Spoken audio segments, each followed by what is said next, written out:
भाई बाइलो यान के चेहरे पे एक सही स्माइल आ गई। हाँ मैं करूँगा एंटी जियांग। मेरे पहले वर्क डे को सेलिब्रेट करने के लिए माँ ने खास तौर पर एक टेबल पूरी फूड से भर दिया। देखने में ये बहुत दार्जिलिंग था। खाने के दौरान सब लोग लगातार मेरा बाउल में फूड डालते रहे। एक ही झटके में मेरा बाउल छोटा सा पहाड़ बन गया।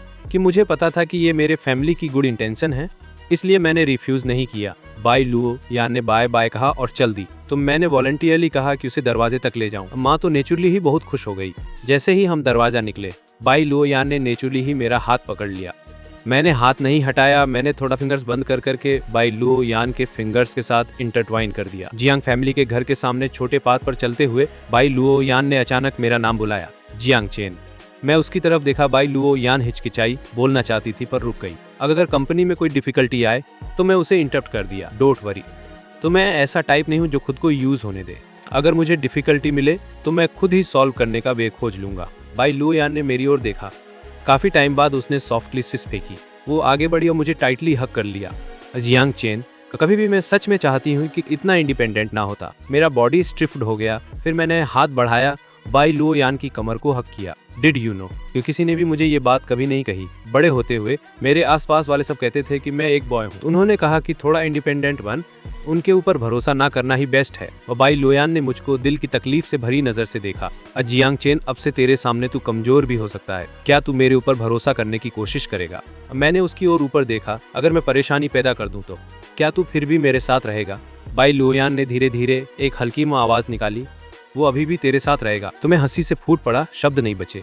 तू मेरे साथ बहुत लचीली है, तो क्या तू मुझको बिगाड़ने से नहीं डरती? बाई लुयान ने गंभीरता से सोचा। अब फिर उसने पंजों की उंगलियों पर खड़े होकर मेरे होठों पर हल्का चुंबन दिया। मैं नहीं डरता, असल में मैं इसका इंतजार कर रहा हूँ। मैं थोड़ा बेबस होकर मुस्कुरा पड़ा। तेमिस बाय, तेरी सीमाएं कहाँ हैं? और मुझे अभी भी वही पसंद है जो तू पहली बार मिलते समय थी, टेढ़ी और शाही अदा। भाई ये सुनकर बाई लोयान ने अपने होठों के कोनों से मुस्कुराया, जिससे उसकी पहले से खूबसूरत चेहरा और भी दमदार हो गया। मेरा दिल खुद ब खुद तेज धड़कने लगा। तू बहुत खूबसूरत है। बाई लोयान ने अचानक अपना चेहरा मेरे करीब ले आया। तो उसकी आवाज मीठी थी। तो क्या तुम्हें ये पसंद आया? मैंने सीधे उसके लिप्स पे हल्का किस मार दिया। हम थोड़ी देर तक क्लोज रहे, फिर अलग हो गए। जब मैं जियांग परिवार के घर वापस आया, मैं खुशी से चमक रहा था, जिससे पापा और जियांग वानरू बहुत नाराज हो गए और बेटी एक साथ आह भर ली। वो बेटा जिसे ढूंढने में हमें बहुत दिक्कत हुई, उसका कोनी पहले ही बाहर की तरफ इशारा कर रहा है। मैंने उनकी नाराज आंखों को इग्नोर किया और खुशी खुशी अपने कमरे में वापस चला गया। अगले दिन भी मैं अपनी रेगुलर कपड़े पहन के काम पे गया। ड्राइवर ने मुझे ऐसे स्पॉट पे ले गया जहां राइड पकड़ना आसान था। इस बार मैंने कंपनी तक बस लेनी चुनी। मैं से संजोग से सोंग झाओ से टकरा गया। वो आधा नींद में लग रहा था। मैं सोंग झाओ की तरफ चल कर गया। झाओ, क्या कोइंसिडेंस है, तुम भी यहीं? मेरी आवाज सुन के सोंग झाओ ने आंखें खोल के मुझे देखा और वो थोड़ा जाग गया। जियांग चेन, तुम ही हो? मैंने हाँ में सिर हिलाया। तुम भी इतनी जल्दी निकल रहे हो? सोंग झाओ ने अपनी आंखें रगड़ ली। मेरा घर दूर है। तुम्हारा क्या? मैंने अजीब ढंग से कहा। तो मैं पास ही रहता हूँ, इसलिए ज्यादा नहीं बोलना चाहता था। सोंग झाओ ने आगे नहीं पूछा। आधे घंटे तक खड़े रहने के बाद बस आखिरकार कंपनी के पास पहुंच गई। मैं तुरंत बस से उतर गया, अपनी हल्की दर्द वाली टांग को थप्पड़ मारते हुए। सोंग झाओ भी उतरा। मुझे ऐसे देखकर उसने गिल्ट से कहा, तो मुझे पहले ही तुम्हें अपनी सीट दे देनी चाहिए थी। मैंने उसकी कंधे पर थपथपा दिया। मैं ठीक हूँ, अंदर चले। हम बाय ग्रुप बिल्डिंग की तरफ साइड बाय साइड चलते रहे। एक कार रोड साइड पर रुक गई और कार का दरवाजा खुला। झांगता और घमंड से बाहर निकला और जब उसने मुझे और सोंग झाओ को देखा, उसके चेहरे की स्माइल थोड़ी फीकी पड़ गई। वो बड़ा ड्राइवर से कुछ कहा, फिर कंपनी बिल्डिंग की ओर चला। कार जल्दी से दूर चली गई। तो सोंग झाओ ने जियांग ताओ की पीठ देखी और आ भरी। मैं जियांग ताओ से बहुत ईर्ष्यालु हूँ। उसके पास तो काम पर ले जाने वाली कार भी है। तो मैंने सोंग झाओ के कंधे पर थपथपा दिया। और जब तक तुम मेहनत करते रहोगे, भविष्य में अपनी खुद की कार भी ले सकते हो। सोंग झाओ एक पल चुप रहा, फिर सिर हिलाया। वे बिल्कुल सही कहा यार सोंग झाओ। और मैं फिर से चलने वाले थे तो जब पीछे से कार के रुकने की आवाज आई तो हम उस तरफ देखे। हमने देखा ड्राइवर जल्दी जल्दी कार से बाहर निकला और पीछे के दरवाजे की तरफ गया। उसने इज्जत से कार का दरवाजा खोला। डिजाइनर सूट में बाई लुओ यान पीछे की सीट से बाहर आई। वो बाएं या दाएं देखे बिना सीधे कंपनी के एंट्रेंस की ओर चली। जब बाई लुओ यान आई, सोंग झाओ तुरंत हैरान रह गया। तो उसकी आंखें बाई लुओ यान पे टिकी हुई गहरी नजर से देख रहा था। वो बाई लुओ यान अनजाने में अपना सिर घुमा कर देखी। तो उसकी नजर हल्के से सोंग के ऊपर से गुजरती हुई एक सेकंड के लिए मुझ पर रुक गई और फिर वो जैसे कुछ नहीं हुआ वैसा ही नजर हटा ली। तो वो ऐसे एक्ट कर रही थी जैसे मुझे बिल्कुल नहीं जानती। मेरे लिए शक से बचने के लिए जब बाई लुओ यान देखी, मैं तुरंत अपना सिर घुमा दिया। ऊपर मेरे होठों का कोना चुपके से मुस्कुराने लगा। तो बाई लुओ यान जब दूर चली गई, अजाओ अचानक से ठीक हो गया। प्रेसिडेंट बाई थी, है ना? मैंने सिर हिलाया। शायद सोंग जाओ की आंखों में थोड़ा क्रश दिखा। प्रेसिडेंट बाई बहुत कूल है, बहुत यंग और टैलेंटेड। वो वाकई बेमिसाल है। मैं बाई लुओ यान के गए हुए दिशा की ओर देखा और खुद से बड़बड़ाया, वो वाकई में ट्रूली आउटस्टैंडिंग है। सोंग झाओ का दिल अभी भी बाई लुओ यान पर ही टिका था, तो उसने मेरे कहे को बिल्कुल नोटिस नहीं किया। बाई लुओ यान बाई ग्रुप की सीईओ है, तो उसके पास प्राइवेट एलिवेटर है ऊपर नीचे जाने के लिए, इसलिए उसे कर्मचारियों के साथ भीड़ में फंसना नहीं पड़ता। एलिवेटर में चढ़ने के बाद बाई लुयान के होठों के कोने थोड़े से उठे। हालांकि सीईओ अभी भी अपनी आइस जैसा एक्सप्रेशन रखे हुए थी। शाओ ली को उसकी गुड मूड का पता चल गया। सोंग शाओ और मैं ऑफिस में चले गए। तो जैसे ही मैं बैठा, कोई मेरे डेस्क पे आया कि टीम लीडर ने कहा कि जैसे ही काम पर आए उसे उसके ऑफिस में ढूंढ लो। ऐसा कहने के बाद वो व्यक्ति चला गया। भले ही मेरे पास सवाल थे, फिर भी मैं टीम लीडर के ऑफिस गया। मैं टीम लीडर के ऑफिस के सामने खड़ा हुआ और 2 बार खटखटाया, मैं हूँ। तो कुछ सेकंड बाद झाओ रोंग की आवाज अंदर से आई, आओ अंदर। मैं दरवाजा धकेल कर खोला और अंदर कदम रखा, एंट्री पर ही खड़ा हो गया। आप मुझे ढूंढ रहे थे? झाओ रोंग पूरी तरह मुस्कुरा रहा था। मैं सतर्क हो गया। उसने मुझे इशारा करके बुलाया, जियांग चेन, तुम दरवाजे पर क्या खड़े हो रहे हो? अंदर आओ और बैठ जाओ। मैं झाओ रोंग को सावधानी से देख रहा था, पर फिर भी टीम लीडर के ऑफिस में घुस गया और झाओ रोंग के सामने बैठ गया। कुछ चाहिए क्या? वजाओ रोंगेर ने चापलूसी भरा चेहरा बनाया। कुजियन, कुछ नहीं है, तो मैं बस तुम्हें बात करने के लिए बुलाया था। तेरी रिज्यूमे में फैमिली बैकग्राउंड का जिक्र नहीं है, तो मैं पूछना चाहता था कि तेरे पेरेंट्स क्या काम करते हैं। ये सुनते ही मुझे अंदाजा हो गया कि जाओ रोंग क्या चाहती है। वो मेरी आइडेंटिटी पर शंका कर रही थी और मैं सीरियसली बोला, मेरे पेरेंट्स बस ऑर्डिनरी लोग हैं। तो मेरी माँ हाउसवाइफ है और पापा एक छोटे ग्रोसरी स्टोर के ओनर हैं। जियांग फैमिली रोजमर्रा की चीजों से अमीर हो गई, इसे ग्रोसरी स्टोर कहना ठीक रहेगा, है ना? और मेरी माँ सच में घर पर रहती है, काम नहीं करती, उसे हाउसवाइफ कहना गलत नहीं है ना? जाओ रोंग ने ये सुनते ही मुझे लंबे टाइम तक शंकास्पद नजर से देखी। तेरे पापा वाकई सिर्फ एक ग्रोसरी स्टोर चलाते हैं? तो मैं जल्दी से हाँ में सिर हिलाया, बिल्कुल सही। अगर मेरे पापा के पास ढेर सारा पैसा होता तो मुझे बाहर इतना हार्ड वर्क क्यों करना पड़ता? मैं सही हूं ना? झाओ रोंगे ने अपनी डबल ठुड्डी को छू लिया। तो तुम्हारी बात में दम है? मैं बस हल्का सा मुस्कुरा दिया। चाहिए टीम लीडर? अगर नहीं तो मैं निकल रहा हूँ। मुझे नहीं पता झाओ रोंगे क्या सोच रही थी। उसने हाथ हिलाया, मैं निकल जाऊं। जैसे ही मैं ऑफिस का दरवाजा पहुंचा, उसने अचानक मुझे वापस बुलाया, रुको, जियांग ताओ को अंदर बुलाओ। बाहर निकलने के बाद मैं जियांग ताओ के डेस्क पर, जहां वो गेम खेल रहा था, वहां गया। तो टीम लीडर तुम्हें अपने ऑफिस में देखना चाहती है। जियांग ताओ ने मेरी तरफ देखा, फिर उसने कीबोर्ड रख दिया और टीम लीडर के ऑफिस चला गया। मैं अपनी सीट पर वापस गया। सोंग शियाओ तुरंत आया। जियांग चेन, टीम लीडर ने तुम्हें किस लिए बुलाया? तो कुछ नहीं, उसने बस मेरी स्थिति के बारे में पूछा। सोंग शियाओ सोच में था, टीम लीडर बाद में मुझे बुलाएगी या नहीं। मैंने दे उच के मुझे भी नहीं पता। खैर नहीं, जब जियांग ताओ बाहर आया, सोंग शियाओ गुस्से में सिर पीछे घुमा दिया। जियांग बहुत देर तक टीम लीडर के ऑफिस में रहा, फिर बाहर आया। जब वह बाहर आया, टीम लीडर ने खुद उसे दरवाजे तक ले जाया। उसके चेहरे पर एक चापलूसी वाली स्माइल थी। लूस है ये, ठीक है टीम लीडर, अब काम पर वापस चलो। टीम लीडर ने सिर हिलाया और झुका। ठीक है, अपना ख्याल रखना। सोंग शियाओ कुर्सी पर बैठा तनाव में था। उसने सोचा कि अगला वही होगा जब टीम लीडर ने बुलाया, पर बहुत देर तक इंतजार करने के बाद भी कोई हलचल नहीं हुई। उसने ऑफिस की ओर देखा। टीम लीडर पहले ही वापस आया था और जियांग ताओ भी अपनी डेस्क पर लौट आया था। सोंग झाओ ने जिज्ञासु होकर जियांग ताओ से पूछा, टीम लीडर तुम्हें लेकर क्या चाहता है? जियांग ताओ ने उसकी ओर एक झलक दी, तो उसने ठाका मारते हुए कहा, तुम इतनी नौजी क्यों हो? ज्यादा करो, कम बात करो। सोंग झाओ चुप्पी में फंस गया। वह तुरंत ही फिर पूछने की हिम्मत नहीं किया। ज्यादा देर नहीं हुई, मुझे फिर से टीम लीडर के ऑफिस में बुलाया गया। झाओ रोंगर का एक्सप्रेशन पहले जैसा फाविंग नहीं रहा। ऑफिस में प्रवेश करने के बाद झाओ रोंगर ने तुरंत दरवाजा बंद कर दिया। मेरे दिल की अलार्म बेल्स जंगली तरह बजने लगी। मैंने हाथ जेब में डाला और अंदर की रिकॉर्डिंग पेन का बटन दबाया। झाओ रोंगर ने अपना सिर पीछे की ओर घुमा दिया। उसके चेहरे पे पूरा घिनौना, चिकना लुक था। तो वो मुस्कुराई, फिर डेस्क के पीछे चलकर बैठ गई। जियांग चेन, इस टीम लीडर को याद नहीं दिलाने के लिए मत ब्लेम कर। समाज में कदर रखने का पहला लेसन है। मैंने एक आईब्रो उठाया। ओ, कौन सा पहला लेसन? झाओ रोंगर लेजली पीछे झुक गई। उसने अपने ऑफिस चेयर की आर्मरेस्ट पर हाथ रखे। उसकी आंखें ऊपर से नीचे तक मुझे स्कैन करती रही। फिर वो मुस्कुराई। जॉन चेन, तुम अभी कंपनी में ज्वाइन किए हो और तुम्हारा कोई बैकग्राउंड नहीं है, तो क्या तुम्हें पता है खुद को एस्टेब्लिश करने का सबसे फास्ट तरीका? तो मेरी आंखें ठंडी पड़ गईं। खुद को एस्टेब्लिश कैसे करूं? झाओ रोंगर ने जीभ चटकाई। साफ तौर पर उसने नहीं सोचा था कि मैं इतना स्लो विटेड हूँ, इसलिए उसे सब कुछ इतना क्लियर बताना पड़ा। उसने मेरे सामने मनी काउंट करने जैसा इशारा किया। उसने एक शब्द में कहा, अपने सुपीरियर को फ्लैटर करो। झाओ रोंगर की सुझाव, ये तो पहले ही ब्लंट माना जा चुका है। झाओ रोंगर ने सीधे सीधे कहा कि जब तक तुम उसे फ्लैटर करने को तैयार हो, तुम कंपनी में जल्दी एस्टेब्लिश हो सकते हो। लेकिन बेशक मैं नहीं मानूंगा, भले ही मेरे पास जियांग फैमिली का यंग मास्टर बैकग्राउंड न हो। मैं झाओ रोंगर को जॉब के लिए ब्राइब नहीं करूंगा। मैंने अपना फोन निकाला और वीडियो रिकॉर्डिंग मोड ऑन किया। झाओ रोंगर के बड़े चेहरे की ओर टारगेट किया। चलो टीम लीडर झाओ, अभी तुमने क्या कहा? फिर से दोहराओ। जब झाओ रोंगर ने देखा कि मैं फोन निकाल कर रिकॉर्ड कर रहा हूँ तो वो तुरंत हैरान रह गई। वो थोड़ी देर बाद वो रिएक्ट करके फोन छीनने की कोशिश की। मैं पहले से ही सतर्क था और सीधे साइड में डॉज कर दिया। टीम लीडर झाओ, शर्माओ मत, चलो ना कैमरा के लिए कुछ शब्द बोलो। झाओ रोंगर अच्छी तरह खा चुकी थी और मोटी थी। वो मेरे जैसे युवा लड़के के साथ कैसे टक्कर ले सकती है? उसने अपने कपड़े ठीक किए, दरवाजा इशारा करते हुए उसका चेहरा गहरा हो गया। बाहर निकलो। मैंने फोन रख दिया। मैंने झाओ रोंगर के सामने ही वीडियो सेव कर लिया, फिर संतोष से फोन रख दिया। झाओ रोंगर को ये इतना नफरत था कि उसने दांत पीस लिए। अगर तुम्हें निकाला नहीं जाना है तो मैं सलाह दूंगा कि तुम अपना व्यवहार ठीक रखो, वरना उसने सच में नहीं सोचा था कि मैं इतना टफ हूँ।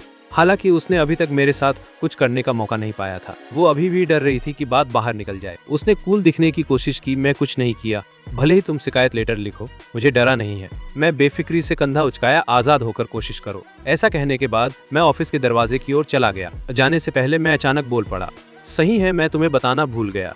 मैंने सांडा सीख लिया है। वो अगली बार बोलने से पहले तुम्हें अच्छी तरह सोचना चाहिए। तो मैं सीधे ऑफिस का दरवाजा खोलकर निकल गया, ये कहते हुए कि मैंने सांडा सीखा था शिया रोंगर को ट्रिक करने के लिए। असल में यह सिर्फ उसे अस्थायी रूप से डरा देने के लिए था, पर यह लंबे समय का समाधान नहीं था।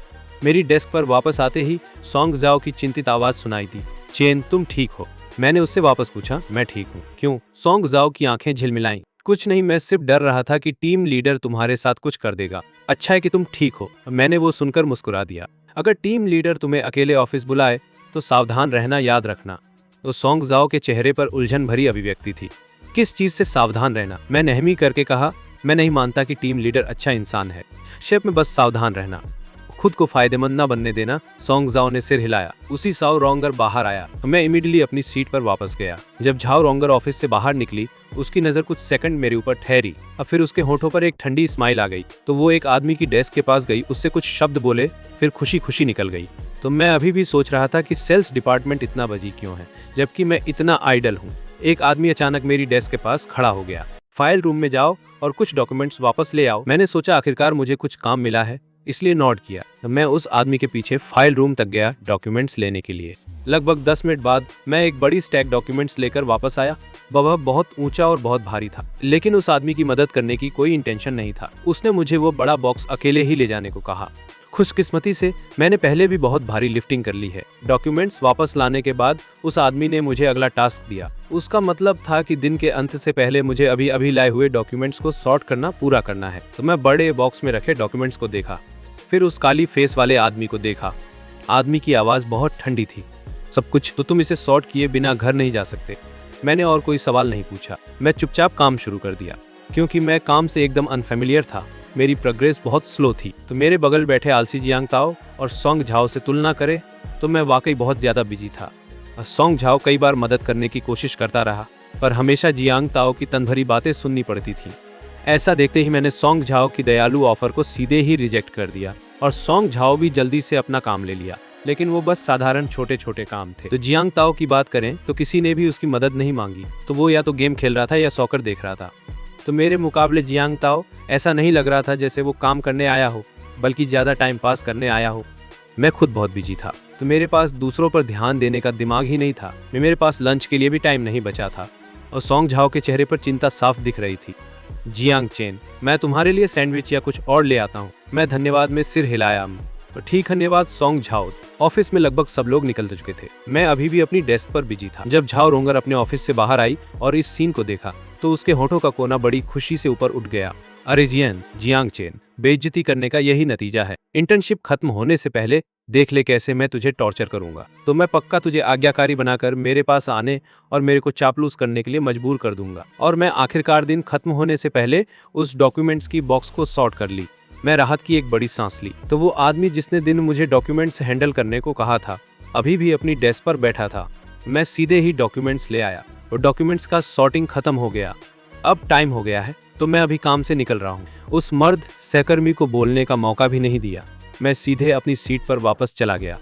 मैं अपनी चीजें पैक करके मैं कंपनी से निकल गया। उस मर्द सहकर्मी के चेहरे पर पूरी तरह से अविश्वास था। उसने उन्हें जल्दी जल्दी देख लिया और पाया कि मैंने सच में सब कुछ सॉर्ट कर दिया था। ऊपर से सॉर्टिंग बहुत बढ़िया थी। भले ही वो जानबूझकर गलती ढूंढे, उसे एक भी नहीं मिली। आज जाओ रोंगर जानबूझकर ऑफिस में इंतजार कर रही थी, तो वो बस देखना चाहती थी कि मैं ओवरटाइम के कारण कैसे रोका जा रहा हूँ। पर जब वो अपने ऑफिस से बाहर आई, मैं पहले ही बहुत समय पहले निकल चुका था। उसका चेहरा तुरंत ही काला हो गया। जियान चेन कहाँ है? वो जो सहकर्मी अभी तक नहीं गए थे, वो एक दूसरे को देख रहे थे। पहले जो बैंडिट ने मुझे झंझट दिया था, वही अभी भी यही था, और वह झाओ रोंगर के पास गया और उसे कुछ फुसफुसाया। झाओ रोंगर की छोटी छोटी आंखें चौड़ी हो गईं। वो चला गया। मैंने नहीं कहा था कि उसके लिए काम ढूंढूं। तो वो सहकर्मी बड़ा उदास दिख रहा था। मैंने सच में उसके लिए काम ढूंढा था, पर वो दिन के अंत से पहले ही खत्म कर दिया। तो फिर जब निकलने का टाइम आया तो वो तुरंत ही निकल गया। तो ये सुनते ही झाओ रोंगर का तैलीय चेहरा पूरी तरह उदास हो गया। उसके लिए और काम ढूंढो। तो वो सहकर्मी ने ये सुनकर हिचकिचाते हुए से हिलाया। छोटा रोंगर मुझसे ठीक ठाक छेड़छाड़ नहीं कर पाया। वो गुस्से में निकल गई। अगले दिन मैं पूरे जोश में ऑफिस पहुंचा। वही सहकर्मी फिर से मुझे टास्क दे गया। इस बार सॉर्ट करने वाले डॉक्यूमेंट्स 3 बॉक्स हो गए थे। मैं उन डॉक्यूमेंट्स को देख रहा था। आंखें लापरवाही से उन पे टिकी। कई साल पुराने डॉक्यूमेंट्स को भी सॉर्ट करना पड़ेगा क्या? तू मूर्ख है या मैं? उस सहकर्मी की आंखों में थोड़ा बहुत गिल्ट दिख रहा था, पर उसका मुंह पूरी तरह जिद्दी था। बस जो कहा गया वो कर, और बकवास बंद कर, उन्हें मूव कर। मैं उसकी तरफ एक झलक मार दी। मेरे होठों पर अचानक एक स्माइल आ गई। ठीक है। मैं एक एक करके डॉक्यूमेंट्स के बॉक्स अपनी डेस्क पर रखता गया। कल की तरह मैं सॉर्टिंग शुरू कर दिया। इसे देखकर वो मर्द सहकर्मी संतुष्ट होकर हाँ में सिर हिलाया। तो वो काम शुरू करने के लिए अपनी डेस्क पर वापस चला गया। मैं सच में बहुत बिजी दिख रहा था, पर यह सिर्फ एक्ट था। मुझे पूरा यकीन था इन 2 दिनों में मुझे जो टास्क मिले थे, वो जानबूझकर मुझे मसलने के लिए थे। वो डॉक्यूमेंट्स भी शायद ज्यादा इम्पोर्टेंट नहीं थे, क्योंकि वो अनइम्पोर्टेंट चीजें थीं। मैं कल जैसा बकवास नहीं करूंगा। लंच के लिए नहीं रुकूंगा। ऑफिस में डॉक्यूमेंट्स सॉर्ट कर रहा हूँ। मैं दोपहर के टाइम में खड़ा हुआ कंपनी की कैंटीन में लंच के लिए जाने की तैयारी कर रहा था। वो मर्द सहकर्मी ने इसे देखा। वो तुरंत अपनी सीट से उठ गया। चेन, तुम कहाँ जा रहे हो? मैं उसकी ओर एक झलक दी। मेरा टोन बिल्कुल डिफरेंट था। अब लंच टाइम नहीं हुआ। मुझे खाने जाने के बारे में पूछना जरूरी है क्या? वो मर्द सहकर्मी चौक अप हो गया। वो थोड़ा अनहैप्पी था। उसकी आंखें मेरी डेस्क पर टिकी हुई। तेरा काम अभी खत्म हुआ क्या? अब भी खाने की फेस है तुझे? मैंने उसकी कंप्यूटर की तरफ एक झलक डाली, जो अभी बंद नहीं था। तो फिर तुझे भी नहीं खाना चाहिए? वो मर्द सहकर्मी अनजाने में जवाब दे गया। क्यों? मैंने ठंडे अंदाज में कहा। तेरा काम खत्म? अभी नहीं। तो फिर अभी भी खाने की फेस है तुझ? आसपास से हल्की हंसी की आवाजें आ रही थी। मर्द सहकर्मी का चेहरा लाल हो गया। मैंने एक भौं उठाई। क्या मैंने कुछ गलत कहा? इस बार मर्द सहकर्मी के पास कहने को कुछ नहीं बचा। आसपास के सभी सहकर्मी देख रहे कि वो खुद को कैसे बकवास बना रहा है। उसको फ्रस्ट्रेशन महसूस हुआ। HMF, तो मुझे फर्क नहीं पड़ता कि तू अभी खा रहा है या नहीं। सारांश में वो 3 डॉक्यूमेंट बॉक्स दिन के अंत से पहले मुझे दे देना। तो मैंने एक झलक डाली और बेपरवाह ढंग से कहा। ऐसा कहकर मैं ऑफिस से निकल गया। वो बैक ग्रुप के एम्प्लॉय कैंटीन के लिए रखा गया। शेफ बहुत स्किल्ड था। मैंने 2 ऐसे डिश चुने जो मुझे पसंद आए और बैठने के लिए एक कॉर्नर ढूंढ लिया। जैसे ही मैं लंच के लिए बैठा, अचानक एक हैरानी की आवाज सुनाई दी। मैंने सिर घुमाया और देखा कि बाई लोयान भी एम्प्लॉय कई कैंटीन में आ गया था। श्याओली ने अपने बॉस के लिए फूड ले लिया और सीट ढूंढने लगा। तो पूरे कैंटीन को देख रहा था, तो लगा कि मेरे सामने वाला ही एकमात्र खाली स्पॉट था। तो बाई लुयान मेरे तरफ चलती आई। उसकी आवाज कूल थी। यहाँ कोई बैठा है क्या? मैंने रिब का टुकड़ा मुंह में घुटते ही हंसते हुए बोला। बाई लुयान सीधे मेरे सामने बैठ गई। श्याओली ने टाई लुयान के सामने रख दी। फिर वो अपनी सीट ढूंढने चला गया। और बाई लुयान ने चॉपस्टिक उठाया और खाने लगी। मैंने वो फील किया लगभग सबकी आंखें हम पर टिकी हुई थी। तो मैं शांति से अपना फूड खा रहा था और धीरे से पूछने के लिए मुंह खोला, तुम यहाँ कर्मचारी कैंटीन में क्यों आई? बाई लुयान का चेहरा शांत था। कभी कभी यहाँ आकर फूड ट्राई करना बुरा नहीं है। खाते खाते मैंने मौके का फायदा कर उनके मुंह के कोने में मुस्कान छुपा ली। तो तुम बस कैंटीन का फूड ट्राई करने आई थी, है ना? बाई लुयान ने मेरी तरफ देखते हुए ऊपर देखा। तो मैं तुरंत सिर नीचे करके खाने का नाटक किया। उसने बहुत धीरे बोला, क्योंकि मुझे पता था कि अगर मैं कैंटीन में आया तो तुम मुझे देख लोगे। तो मैंने महसूस किया कि अगर मैं जल्दी नहीं खा रहा तो फंस जाऊंगा। मैं जल्दी से फूड खत्म करने के बाद मैं खाली ट्रे लेकर खड़ा हो गया। सीओ बेक, आराम से खाओ, मैं अब तुम्हें परेशान नहीं करूंगा। मैं इतना बोल मैं फाफट वहां से निकल गया। तो मेरे जाने के थोड़ी ही देर बाद बाई लोयान भी अपनी ट्रे लेकर कैफेटेरिया से चली गई। जो मेल कलीग्स बाई लोयान के साथ सेम टेबल पर बैठना चाहते थे, वो गुस्से में अपने दांत पीसने लगे। बाई लोयान लिफ्ट से अपने ऑफिस वापस जा ही रही थी कि अचानक उसे मेरा टेक्स्ट मिला, कल एम्प्लॉय कैफेटेरिया मत आना। उसने कंफ्यूज होकर पूछा, क्यों? मैंने रिप्लाई किया, अगर तुम कुछ बार और आई तो मुझे डर है कि मैं तुम्हारे लिए अपनी फीलिंग्स और नहीं छुपा पाऊंगा। अपने डेस्क पर वापस आने के बाद मुझे बाई लुयान का रिप्लाई मिला। बस एक छोटा सा 1 वर्ड रिप्लाई था, ओके। जो मेल कलीग्स बाई लुयान से टकराने की उम्मीद कर रहे थे, मेरी बातों ने उन सब की उम्मीदों पर पानी फेर दिया। जियांग ताओ उनमें से एक था। वो लेट आया था और उसने मुझे और बाई लुयान को साथ खाते नहीं देखा था, पर फिर भी उसे दूसरे कलीग्स से पता चल गया। भले ही जियांग ताओ नया था, पर उसके रिलेशनशिप्स काफी अच्छे थे, शायद इसलिए क्योंकि वो दिल खोलकर खर्च करता था। तो बस कुछ ही दिनों में जियांग ताओ ने जल्दी से अपने कुछ चमचे बना लिए। कैफेटेरिया में मेरे और बाई लुयान के सेम टेबल पर बैठकर खाने वाली बात वहां मौजूद मेल कलीग्स ने चारों तरफ फैला दी थी। तो जब जियांग ताओ ने ये सुना तो उसे बर्दाश्त नहीं होने वाला गुस्सा आया। तो उसे डर था कि अगर बाई लुयान मुझे पसंद करने लगी तो उसके हाथ से बाई लुयान के साथ मैरिज अलायंस का चांस निकल जाएगा। तो कैफेटेरिया से लौटने के बाद जियांग ताओ गुस्से में तमतमाता हुआ मेरे डेस्क की तरफ आया। ओए कमीने, ये बोलते ही जियांग ताओ ने मुझे मुक्का मारने के लिए हाथ उठाया। मैंने सीधा उसकी कलाई पकड़ ली। जियांग ताओ, क्या तू पागल हो गया है? बीमार हो तो जाके इलाज करवाओ, तो मेरे सामने पागलों वाली हरकतें मत करो। जियांग ताओ ने मुझे बहुत गंदी नजर से घूरा। चेन, मेरा हाथ छोड़ो, तो मैं ठंडी हंसी हंसा छोड़ दूं तुम्हें, तब छोड़ दूं तुम मुझे मार सको। जियांग ताओ अपना हाथ छुड़ा नहीं पाया, इसलिए वो बस मुझे घूरता रह गया। तो ये सब करने की हिम्मत तो है तुम में, पर जब दूसरे बात करते हैं तो डर लगता है। तो मैं तो स्पीचलेस था, आखिर मैंने किया क्या है। हमारे इस ड्रामे को देखकर काफी लोग वहाँ जमा हो गए। सबके सामने जियांग ताओ ने मेरी तरफ उंगली उठाई और कहा कि मैं बाई लुयान को सिड्यूस कर रहा था। ये सुनकर मेरा दिमाग एक पल के लिए ब्लैंक हो गया और मुझे चुप देखकर जियांग ताओ को लगा कि मैं अपनी गलती मान रहा हूँ। तो वो और भी स्मगली मेरा मजाक उड़ाने लगा। चेन, जरा अपनी औकात तो देखो। सीओ बेई जैसी लड़की के सेटिंग करने के सपने देख रहे हो, क्या तुम उसके लायक हो? कि मुझे इतना गुस्सा आया कि मैं हंस पड़ा। अगर मैं लायक नहीं हूँ तो क्या तुम हो? तो तुम कभी आईने में अपनी शक्ल भी देखते हो कि तुम कैसे दिखते हो? आसपास खड़े लोग धीरे धीरे हंसने लगे। तो मेरी बातें सुनकर जियांग ताओ का चेहरा गुस्से और शर्म से लाल पीला हो गया। ये तो किसी कलर पैलेट से भी ज्यादा रंगीन था। मैंने अपनी आंखें घुमाई और कहा, मुझसे हिसाब बराबर करने आने से पहले क्या तुम्हें पता भी है कि हुआ क्या था? तो तुम आखिर हो कौन? मैं समझ सकता हूँ कि तुम बेचैन हो, पर बस अपना मुंह खोलकर बकवास नहीं कर सकते। जियांग ताओ को और भी ज्यादा गुस्सा आ गया। जियांग चेन, तुम्हारी मुझे डांटने की हिम्मत कैसे हुई? डिपार्टमेंट हेड को रिश्वत देना तुम्हारे लिए काफी नहीं था क्या? तो तुम सीईओ बेई को सिड्यूस करने भी पहुंच गए। मुझसे और बर्दाश्त नहीं हुआ और मैंने जियांग ताओ के मुंह पर सीधा एक थप्पड़ जड़ दिया। तो मुझे पता था कि तुम कड़वा बोलते हो, पर यह उम्मीद नहीं थी कि इतना गिर जाओगे। तुम कहते हो कि मैंने डिपार्टमेंट हेड की चापलूसी की। चलो आज साफ साफ बात करते हैं। तुम्हारी कौन सी आंख ने मुझे रिश्वत देते हुए देखा था? क्या तुमने मुझे उन्हें पैसे दे देखा या फिर कहीं बाहर खाना खिलाते हुए देखा? अगर आज तुमने सब क्लियर नहीं किया तो समझो हमारे बीच सब खत्म। डिफेमेशन के चार्ज में मैं तुम्हें कोर्ट में घसीट घसीट कर मारूंगा। जियांग ताओ ने उम्मीद नहीं की थी कि मैं शुरू से ही इतना टफ रहूंगा, कि उसे लगा था कि सबके सामने रिश्वत वाली बात बोलकर वो मेरी इज्जत मिट्टी में मिला देगा। अब उसे अंदाजा नहीं था कि मैं उसे डायरेक्टली कन्फ्रंट करूंगा। जब सबने जियांग ताओ को ये कहते सुना कि मैंने झाओ रोंगेर को रिश्वत दी है, तो सबकी नजरें मेरी तरफ अजीब हो गईं। लेकिन मुझे इतना टफ और जियांग ताओ का सामना कर देख सब दंग रह गए। जियांग ताओ हकलाने लगा। वो कोई भी फोटो या वीडियो नहीं दिखा पाया। साफ दिख रहा था कि वो जानबूझकर मेरा नाम खराब करने के लिए मुझ पर कीचड़ उछाल रहा है। एक सीनियर फीमेल कलीग से ये सब और बर्दाश्त नहीं हुआ। वो बीच में आई कुछ बोलने के लिए। जियांग ताओ, क्या तुमने सच में एक चेन को अपनी आंखों से मैं उसे डिपार्टमेंट को रिश्वत देते देखा था? ये मैटर छोटा भी हो सकता है और बहुत बड़ा भी। बस यूं ही बकवास करके किसी का नाम खराब मत करो। एक और फीमेल कलीग जिसे जियांग ताओ पसंद नहीं था, वो भी बोल पड़ी। सही बात है, बिल्कुल सही बात। अगर कोई तुम पर झूठा इल्जाम लगाए कि तुमने डिपार्टमेंट हेड को घूस दी है, तो क्या तुम्हें खुशी होगी? जहां तक उन मेल कलीग्स की बात है जो तमाशा देख रहे थे, उन्होंने बीच बचाव करना शुरू कर दिया। चलो भी यार, बस करो।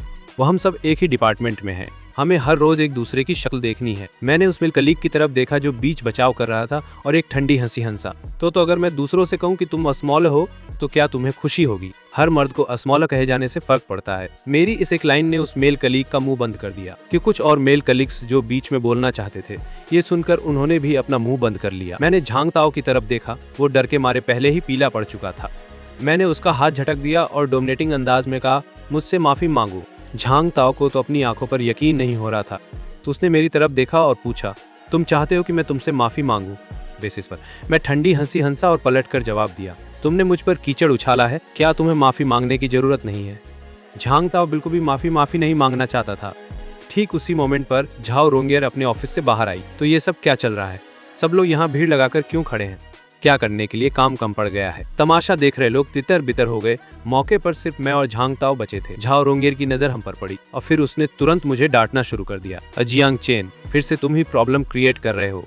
अब मैं तुम्हें बता दूं, अगर तुम ऐसे ही करते रहे तो इंटर्नशिप पीरियड खत्म होते ही तुम यहाँ से दफा हो सकते हो। तो मैंने झाओ रोंगेर की तरफ एक नजर डाली और कोल्डली स्नॉट किया। तो क्या तुम्हारा दिमाग घुटनों में है? तो तुम इतनी सिंपल सी बात भी नहीं समझ सकती? तुमने अपनी डिपार्टमेंट वाली पोस्ट पैसों से तो नहीं खरीदी ना? मैंने तो बस कैजुअली ये बात बोली थी। पर झाओ रोंगेर के चेहरे पर एक गिल्टी लुक आ गया। तुम क्या बकवास कर रहे हो? क्या तुम्हारे पास करने के लिए कोई काम नहीं है? चलो अभी काम पर वापस जाओ। ये चलो इस बार के लिए इसे यहीं छोड़ते हैं। बहस बंद करो। इतना कहकर झाओ रोंगेर ने वहां रुकने की हिम्मत नहीं की और वो दुदुम दबाकर भाग गई। जियांग ताओ को शुरू में लगा था कि झाओ रोंगेर से जस्टिस दिलाएगी। जियांग ताओ ने मुझ पर झाओ रोंगेर को रिश्वत देने का कीचड़ उछाला था। अगर मैं इसे तुरंत हैंडल नहीं करता तो बाकी सबको लगता कि मेरी दाल में कुछ काला है और सच में झाओ रोंगेर के साथ मेरा कोई इलिसिट रिलेशनशिप है। तो सबसे बेस्ट तरीका यही था कि बिल्कुल क्रेजी होकर सबको आड़े हाथों ले लो। मैं काफी अच्छे मूड में अपनी सीट पर वापस आया और पूरी दोपहर अपने काम में बिजी हो गया। ऑफिस में सब कुछ पीसफुल था और कोई फालतू सीन नहीं हुआ। जियांग ताओ ने अब दोबारा आकर मुझे परेशान करने की हिम्मत नहीं की। कई बार ऐसा लगा जैसे कुछ कहना चाहता है पर वो रुक गया एंड उसने एक शब्द भी नहीं कहा। काम खत्म होने से पहले मैं सारे सॉर्टेड डॉक्यूमेंट्स उस मेल कलीग की डेस्क पर ले गया। तो मैंने काम फिनिश कर दिया है, अब छुट्टी का टाइम हो गया है। वो मैं अब निकल रहा हूँ। वो मेल कलीग कुछ सेकंड्स के लिए स्टन रह गया, ये देखकर कि मैं सच में जाने वाला हूँ। उसने तुरंत मुझे वापस बुलाया। रुको, क्या तुमने ये सारे डॉक्यूमेंट्स सॉर्ट कर दिए? सही पकड़े हैं। अगर यकीन नहीं है तो खुद ध्यान से चेक कर लो, देख लो कि मैंने सच में सॉर्टिंग फिनिश की है या नहीं। तो कल की तरह ही उस मेल कलीग ने ऊपर के कुछ डॉक्यूमेंट्स पलट कर देखे। शुरुआत के कुछ पेज देखते ही उसे पता चल गया कि सब कुछ वाकई सॉर्ट हो चुका है। एक पल के लिए उसका चेहरा एकदम उतर गया। मैंने उसे एक पोलाइट स्माइल दी। क्या कोई प्रॉब्लम है? क्या अब मैं जा सकता हूँ? इतना बोलकर मैं सीधा ऑफिस के बाहर निकल गया। उस मेल कलीग का चेहरा शौक से भर गया था। आज उसने जानबूझकर 2 और बॉक्स बढ़ा दिए थे। फिर भी जियांग चेन ने दिन खत्म होने से पहले काम निपटा लिया। झाओ रोंगेर अपने ऑफिस से बाहर आई तो जब उसकी नजर मेरी खाली डेस्क पर पड़ी तो उसकी स्माइल अचानक सरप्राइज में बदल गई। ये क्या हो रहा है? जियांग चेन कहाँ है? वो मलिक थोड़ा डरते हुए आगे आया। डिपार्टमेंट हेड जाओ, जियांग चेन घर जा चुका है। तो झाओ रोंगेर को तो यकीन ही नहीं हो रहा था। वो फिर से चला गया। मेल कलीग हकलाने लगा। जी सही कहा। झाओ रोंगेर का चेहरा एकदम उतर गया। उस मेल कलीग को बहुत गंदी नजर से घूरा। ये कैसे हुआ? क्या मैंने तुमसे उसे और काम देने के लिए नहीं कहा था? उस मेलेग ने रोतली सूरत बनाकर पूरी कहानी सुनाई। तो मुझे भी नहीं पता जियांग चेन ने ये कैसे किया, पर उसने सारा काम फिनिश कर दिया है। वो आखिरी के 3 शब्द बोलने की उस मेल कलीग में हिम्मत नहीं थी बोलने की। झाओ रोंगेर को विश्वास नहीं हुआ कि डबल वर्कलोड के बाद भी मैं काम खत्म कर सकता हूँ। इसलिए वो उन तीनों बॉक्सेस की तरफ चल कर गई। तो जैसे ही उसने ऊपर रखे डॉक्यूमेंट्स देखे, वो सच में बड़े सलीके से सॉर्ट किए हुए थे। पर जब उसने नीचे वाले पेपर्स पलट कर देखे तो झाओ रोंगेर और वो मेल कलीग दोनों हक्के बक्के रह गए, क्योंकि मैंने सिर्फ ऊपर वाला हिस्सा सॉर्ट किया था। तो मैंने नीचे वाले पेपर्स को तो हाथ तक नहीं लगाया था। नीचे रखे उन 2 बॉक्स वाले डॉक्यूमेंट्स का भी यही हाल था। वहाँ दूर दूर तक सॉर्टिंग का कोई नामो निशान नहीं था। झाओ रोंगेर ने उस मेल कलीग के मुंह पर एक जोरदार थप्पड़ जड़ दिया। क्या तुम अंधे हो? नीचे वाले डॉक्यूमेंट तक सॉर्ट नहीं हुए हैं, क्या तुम्हें दिख नहीं रहा? उस मेल कलीग ने भी उम्मीद नहीं की थी कि मैं ऐसा कुछ करूंगा, तो उसकी एक शब्द बोलने की हिम्मत नहीं हुई। विडंबना तो देखो। झाओ रोंगेर इस बात का बतंगड़ भी नहीं बना सकती थी। वो जानबूझकर मुझसे ओवर टाइम करवाना चाहती थी, इसीलिए उसने उस मेल कलीग से मुझे ऐसा काम असाइन करवाया था। पर झाओ रोंगेर का प्लान लगातार 2 दिनों से फेल हो रहा था। झाओ रोंगेर अंदर ही अंदर बहुत फ्यूरियस थी, पर उसे समझ नहीं आ रहा था कि अपना गुस्सा कहाँ निकाले। झाओ रोंगेर की आंखों में एक चमक सी आई। ये ट्रिक काम नहीं आई तो क्या हुआ? उसके पास और भी कई पैंतरे थे। वो मुझे इतनी आसानी से तो बिल्कुल नहीं छोड़ने वाली थी। काम खत्म होने के बाद मैं हमेशा की तरह अंडरग्राउंड पार्किंग लॉट में गया तो बाई लुयुन कार में बैठकर अपना काम हैंडल कर रही थी। आवाज सुनकर उसने सिर घुमाया और मेरे चेहरे पर स्माइल देखी। लगता है जियांग चेन आज बहुत खुश है। मैं मुस्कुराते हुए कार में बैठ गया। आज का दिन सच में बहुत मजेदार था। उसने मुस्कुराते हुए मुझसे पूछा, क्या कुछ इंटरेस्टिंग हुआ? मैंने पूरा सच नहीं बताया। मैंने बस इतना कहा कि डिपार्टमेंट में कुछ मजेदार गॉसिप सुनने को मिली। ओबाई लुयान ने ज्यादा सवाल नहीं किए और मुझे घर छोड़ दिया। अगले दिन मौसम कुछ खास अच्छा नहीं था। ऐसा लग रहा था जैसे बस बारिश होने ही वाली है। ड्राइवर को डर था कि मेरे लिए बस लेना इनकन्वीनियंट होगा, तो उसने मुझे कंपनी के पास तक ड्रॉप करने की जिद की। कि मुझे पता था कि ड्राइवर की नीयत अच्छी है, इसलिए मैंने मना नहीं किया। जैसे ही मैं ऑफिस पहुंचा, बाहर तेज बारिश शुरू हो गई। सोंग झाओ जब पहुंचा तो वो पूरा भीगा हुआ था। वो काफी परेशान और बेचारा सा लग रहा था। मैंने तुरंत उसे अपना टॉवल दे दिया। तुम ठीक तो हो ना? सोंग झाओ ने थैंक्स कहा और मेरा दिया हुआ टॉवल लेकर अपना चेहरा पोंछने लगा। तो मैंने अपनी भवे सिकोड़ी, तुम्हारी ये हालत कैसे हुई? सोंग झाओ ने कुछ नहीं कहा। तभी झाओ और ताओ अंदर आए तो सोंग झाओ की भीगी हुई हालत देखकर उसने एक fake smile the. I am sorry यार, अभी बाहर बहुत तेज बारिश हो रही थी, शायद मेरे ड्राइवर ने तुम्हें देखा नहीं होगा और तुम पर पानी उछाल दिया। तभी मुझे समझ आया कि सोंग झाओ की इतनी पैथेटिक हालत का सारा कारण जियांग ताओ ही था। मैं ऊपर जाकर जियांग ताओ से बात करके रीजन समझाना चाहता था, पर सोंग झाओ ने मुझे रोक दिया। उसने जियांग ताओ को एक स्माइल दिया। तो कोई बात नहीं, तुम्हारा ड्राइवर जानबूझकर ऐसा नहीं किया, इसे पोंछ लेने के बाद सब ठीक हो जाएगा। और फिर सोंग झाओ ने मेरी ओर देखा। जियांग चेन, क्या तुम मेरे साथ रेस्टरूम चलोगे?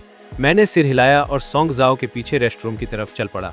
रेस्टरूम में मैं सोंग झाओ को बेबस अभिव्यक्ति के साथ देखा। वह अपनी गंदी कपड़ों से निपट रहा था। मैंने सोंग झाओ से उलझन में पूछा, अभी तुम्हें मेरी मदद क्यों नहीं करने दिया? सोंग झाओ के कपड़े पोंछने की हरकत रुक गई। बिना कुछ कहे उसने अपना सिर नीचे झुका दिया।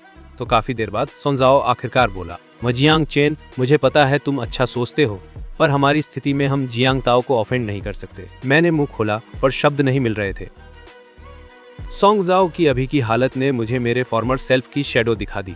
सोंग झाओ ने ऊपर देखा, कोई बात नहीं, तो मैं बस थोड़ा सहन करके इसे पार कर सकता हूँ। मैंने एक सांस ली, ठीक है, अगर कुछ भी होगा तो तुम्हें मुझे बताना पड़ेगा। अगर तुम्हें कोई भी चीज में हेल्प चाहिए तो मैं फिक्सली करूंगा। सोंग झाओ ने सिर हिलाया। उसके कपड़े देख के तू और मैं दोनों की बॉडी बिल्ड एक जैसी है। मेरे पास एक स्पेयर कपड़ों का सेट है, इन्हें तुझे लेंड कर दूं। सोंग झाओ ने सिर हिलाया। कोई टेंशन नहीं, मैंने खुद एक स्पेयर सेट ले आया हूँ। तो मैं हैरानी से उसकी तरफ ऊपर देख गया।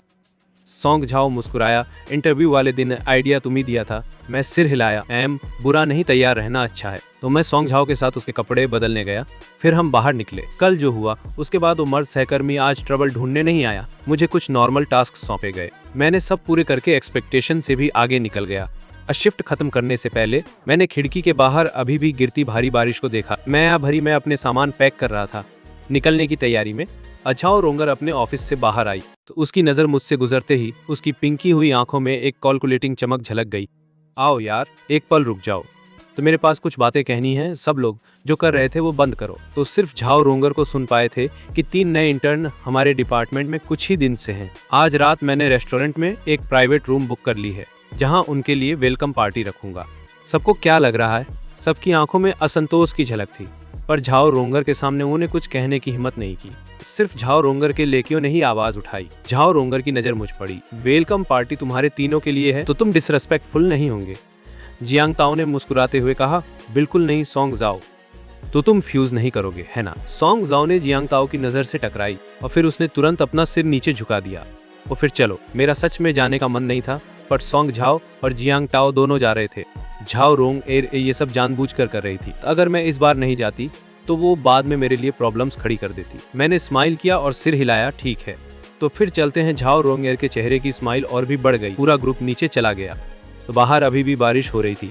सब एंट्रेंस पे खड़े होकर टैक्सी का वेट करने लगे। कंपनी के मेन गेट पर एक ब्लैक कार आकर रुकी। ड्राइवर कार से बाहर आया और छाता लेकर जियांग की ओर चला। यंग मास्टर, मैं तुम्हें पिकअप करने आया हूँ। जियांग ताओ सबकी तारीफ भरी निगाहों के बीच कार में बैठ गया। अपनी उदारता दिखाने के लिए जियांग ताओ ने यहाँ तक कि अपने 2 लेकी को भी साथ में कार में बैठने के लिए बुलाया। बाकी लोग सिर्फ ईर्ष्या के साथ उन्हें पहले निकलते देख पाए। उसके बाद टैक्सीज एक एक करके रुकने लगी, तो मैं उन सहकर्मियों को एक एक करके निकलते देख रहा था। एक ही पल में एंट्री पर सिर्फ सोंग झाओ और मैं बचा, साथ में 2 महिला सहकर्मी भी। बारिश तेज होती जा रही थी और सड़क पर खाली टैक्सी ढूंढना मुश्किल था। जैसे ही हम अजीब तरह से सोच रहे थे कि कैसे निकलें, झाओ रोंग की कार आकर कंपनी के एंट्रेंस पर रुक गई। कार की विंडो नीचे गिराई। झाओ रोंग ने हमसे कहा, सब लोग मेरी कार में चढ़ो। वो 2 फीमेल कोलिग्स ने जल्दी से बैक सीट में चढ़ लिया। सोंग झाओ एक पल हिचकिचाया, फिर भी बैक सीट में चढ़ गया। अब कार में सिर्फ फ्रंट पैसेंजर सीट खाली थी। झाओ रोंग की कार में बाकी तीनों ने एक साथ मेरी तरफ देखा। मैं अभी भी कंपनी के एंट्रेंस पर खड़ा था। जियांग चेन, तुम नहीं आ रहे हो क्या?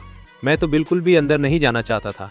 हाथ हिलाया, नो नीड, टीम लीडर जाओ, मैं पहले ही कार बुला चुका हूँ। मेरे शब्दों को साबित करने के लिए एक ब्लैक कार झाओ रोंगर की कार के पीछे रुक गई। ड्राइवर छाता लेके बाहर आया और मेरी तरफ चल के आया। क्या आप वही कस्टमर हैं जिनका फोन नंबर XX पर खत्म होता है? तो मैंने सिर हिलाया। ड्राइवर ने छाता मेरे लिए पकड़े रखा जब मैं कार में बैठा।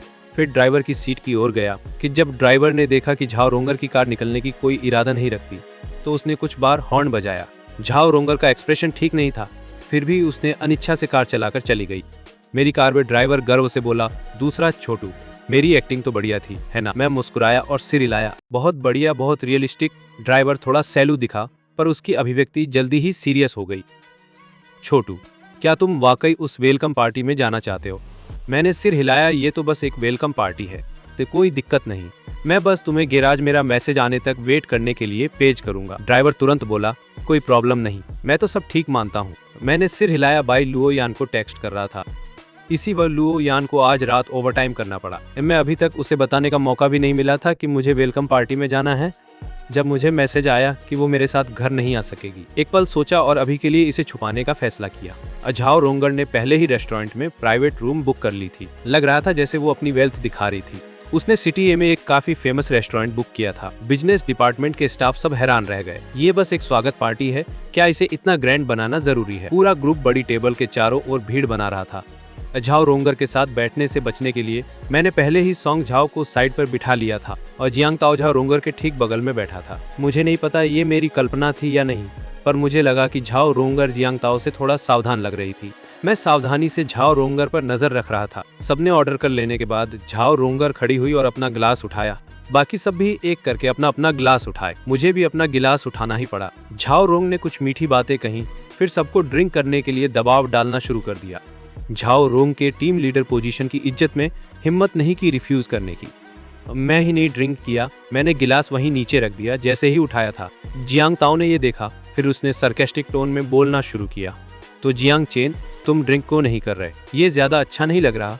मैंने अपना गिलास नीचे रख दिया और उसकी ओर देख लिया। क्या कोई रूल है जो कहता है कि मुझे ड्रिंक करना ही पड़ेगा? जियांग ताओ स्पीचलेस रह गया, पर फिर भी हठीले ढंग से बोला, बाकी सब ने पी लिया है, तू ही एकला है जिसने अभी तक नहीं पिया। क्या तुझे इतना असोसिएबल होना ही पड़ता है? मैंने उसे ठंडी नजर से देखा। क्या तू मुझे मॉरली प्रेशर कर रहा है? जियांग ताओ जब तर्क करने के लिए मुंह खोल ही रहा था, उसने सुना मैं आगे बोल रहा हूँ, क्या पिटी है, मेरे पास कोई मोरल्स नहीं है। भूल जा। जियांग ताओ इतना एंग्री हो गया कि उसका चेहरा लाल हो गया।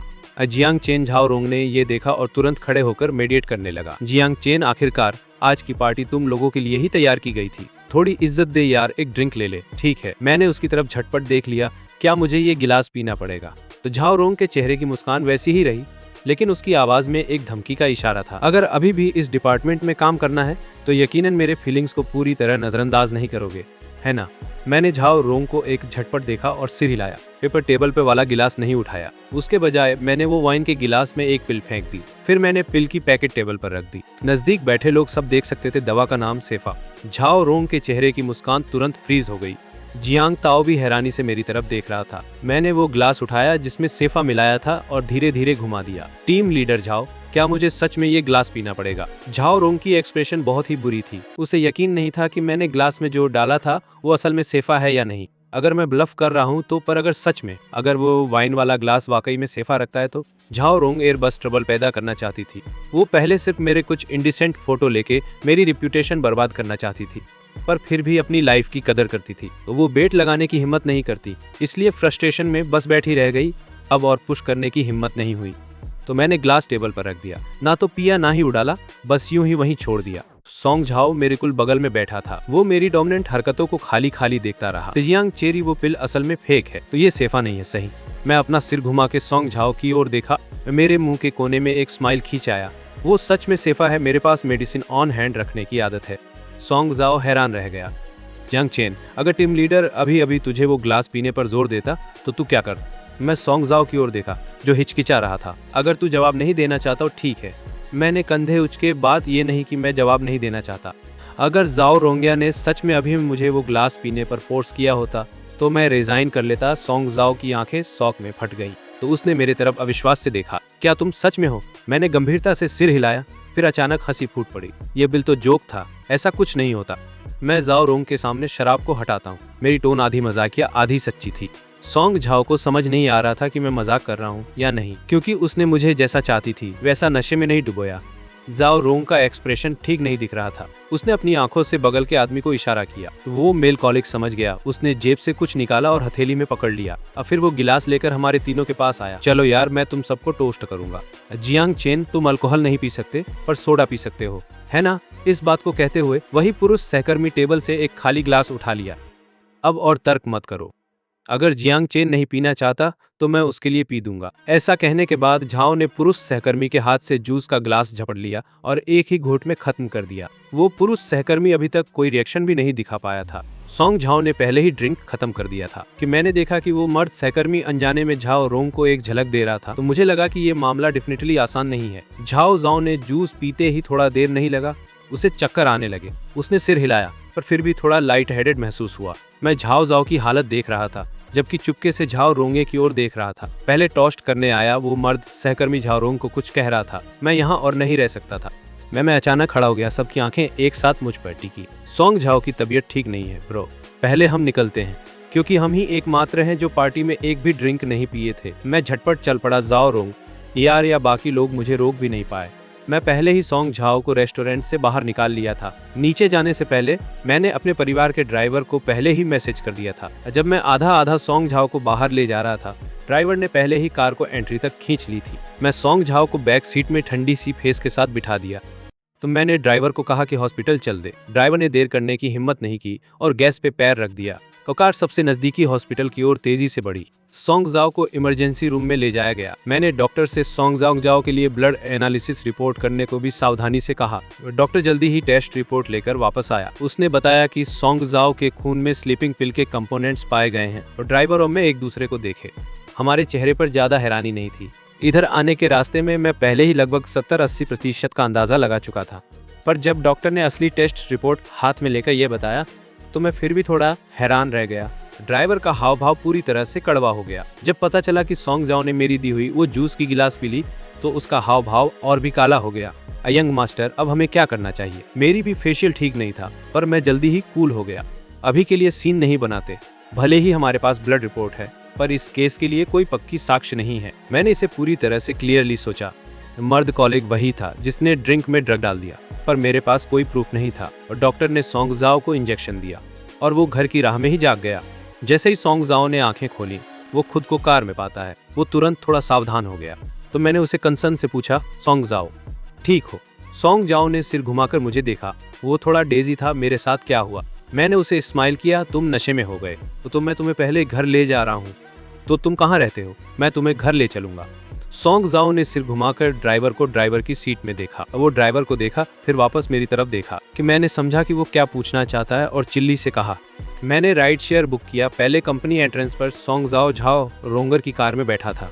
वैसे भी उस टाइम बारिश बहुत हेवीली हो रही थी। उसे ड्राइवर का लुक क्या है इसका कोई अंदाजा नहीं था। तो जब कहा कि ये कार है, मैंने कॉल किया। सोंग जाओ को कुछ भी शंका नहीं हुई। सोंग जाओ ने आकाश की ओर देखा। एक पल सोचने के बाद उसने फिर भी घर का एड्रेस दे दिया। ड्राइवर सीधे उसी एड्रेस की ओर चल दिया जो उसने दिया था। ज्यादा देर नहीं हुई, कार एक पुराने अपार्टमेंट कॉम्प्लेक्स के गेट पर रुक गई। सोंग जाओ जल्दी से कार से बाहर निकल गया। ड्राइवर सोच समझकर उसे एक अम्ब्रेला देना चाहता था, लेकिन सोंग जाओ ने मना कर दिया। आज रात के लिए थैंक्स जियांग चेन। तो मैं अब घर की तरफ जा रहा हूँ।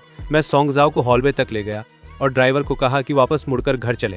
और घर वापस पहुंचकर मैंने पहले शॉवर ले लिया। तो जब मैं बाहर आया तो मैंने बाई लुयान को अपने कमरे में खड़ा देखा। मैं अनजाने में दरवाजे की ओर झटके से देखा, फिर उसके पास चल गया। तू काफी बोल्ड है। क्या होगा अगर जब मैं शॉवर ले रहा था मेरा भाई या बहन आकर मुझे ढूंढ लेता? तो तुझे तो पकड़ा ही नहीं जाता क्या?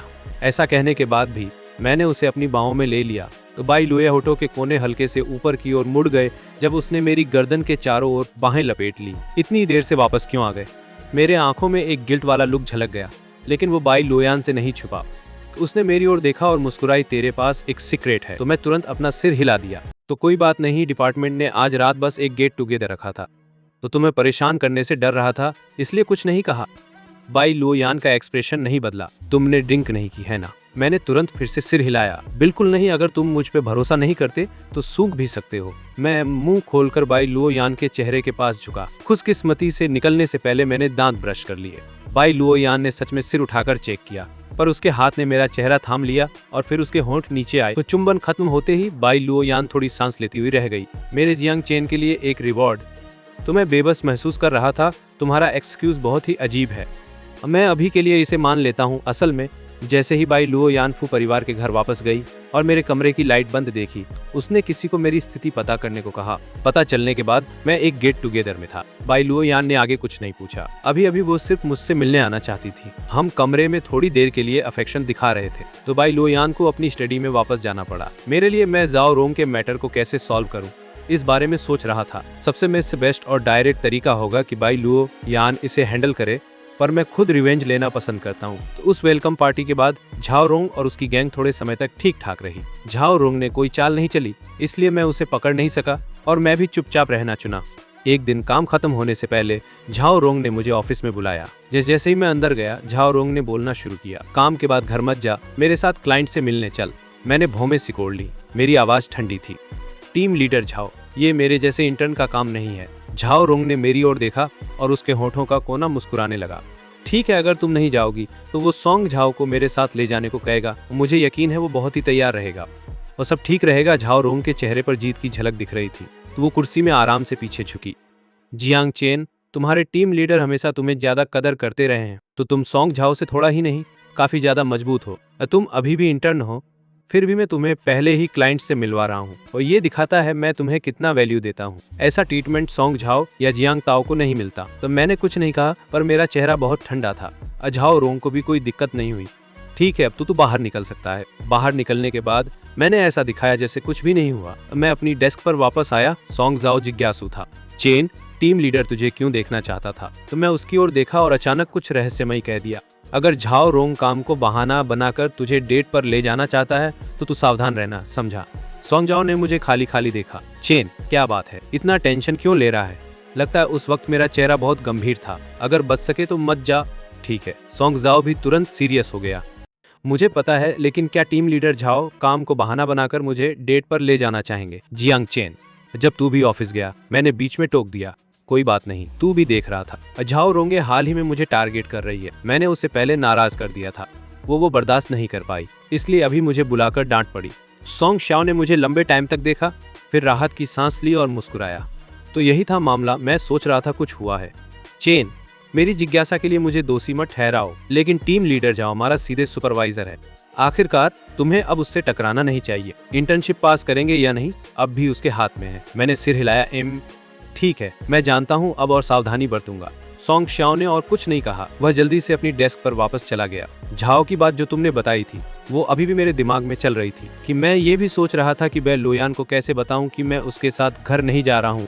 जैसे ही काम खत्म होने से पहले मुझे बेलुयान का मैसेज आया, तो मैं आज रात जांग वेनकिंग और बाकी लोगों के साथ डिनर प्लान कर रहा हूँ, शायद मैं तुम्हारे साथ नहीं जा पाऊंगा। मैंने उसे जवाब दिया, तो कोई बात नहीं, मैं खुद ही घर पहुंच जाऊंगा, तो तुम लोग मजे करो। मेरा जवाब देखकर बेलुयान ज्यादा खुश नहीं दिखी, लेकिन अगली सेकंड में मेरा मैसेज फिर से भेज दिया गया, ये कम पियो, यह तुम्हारी हेल्थ के लिए बुरा है। मेरी चिंता देखकर बेलुयान के होठों के कोने हल्के से ऊपर उठे। पहले की असंतुष्टि गायब हो गई।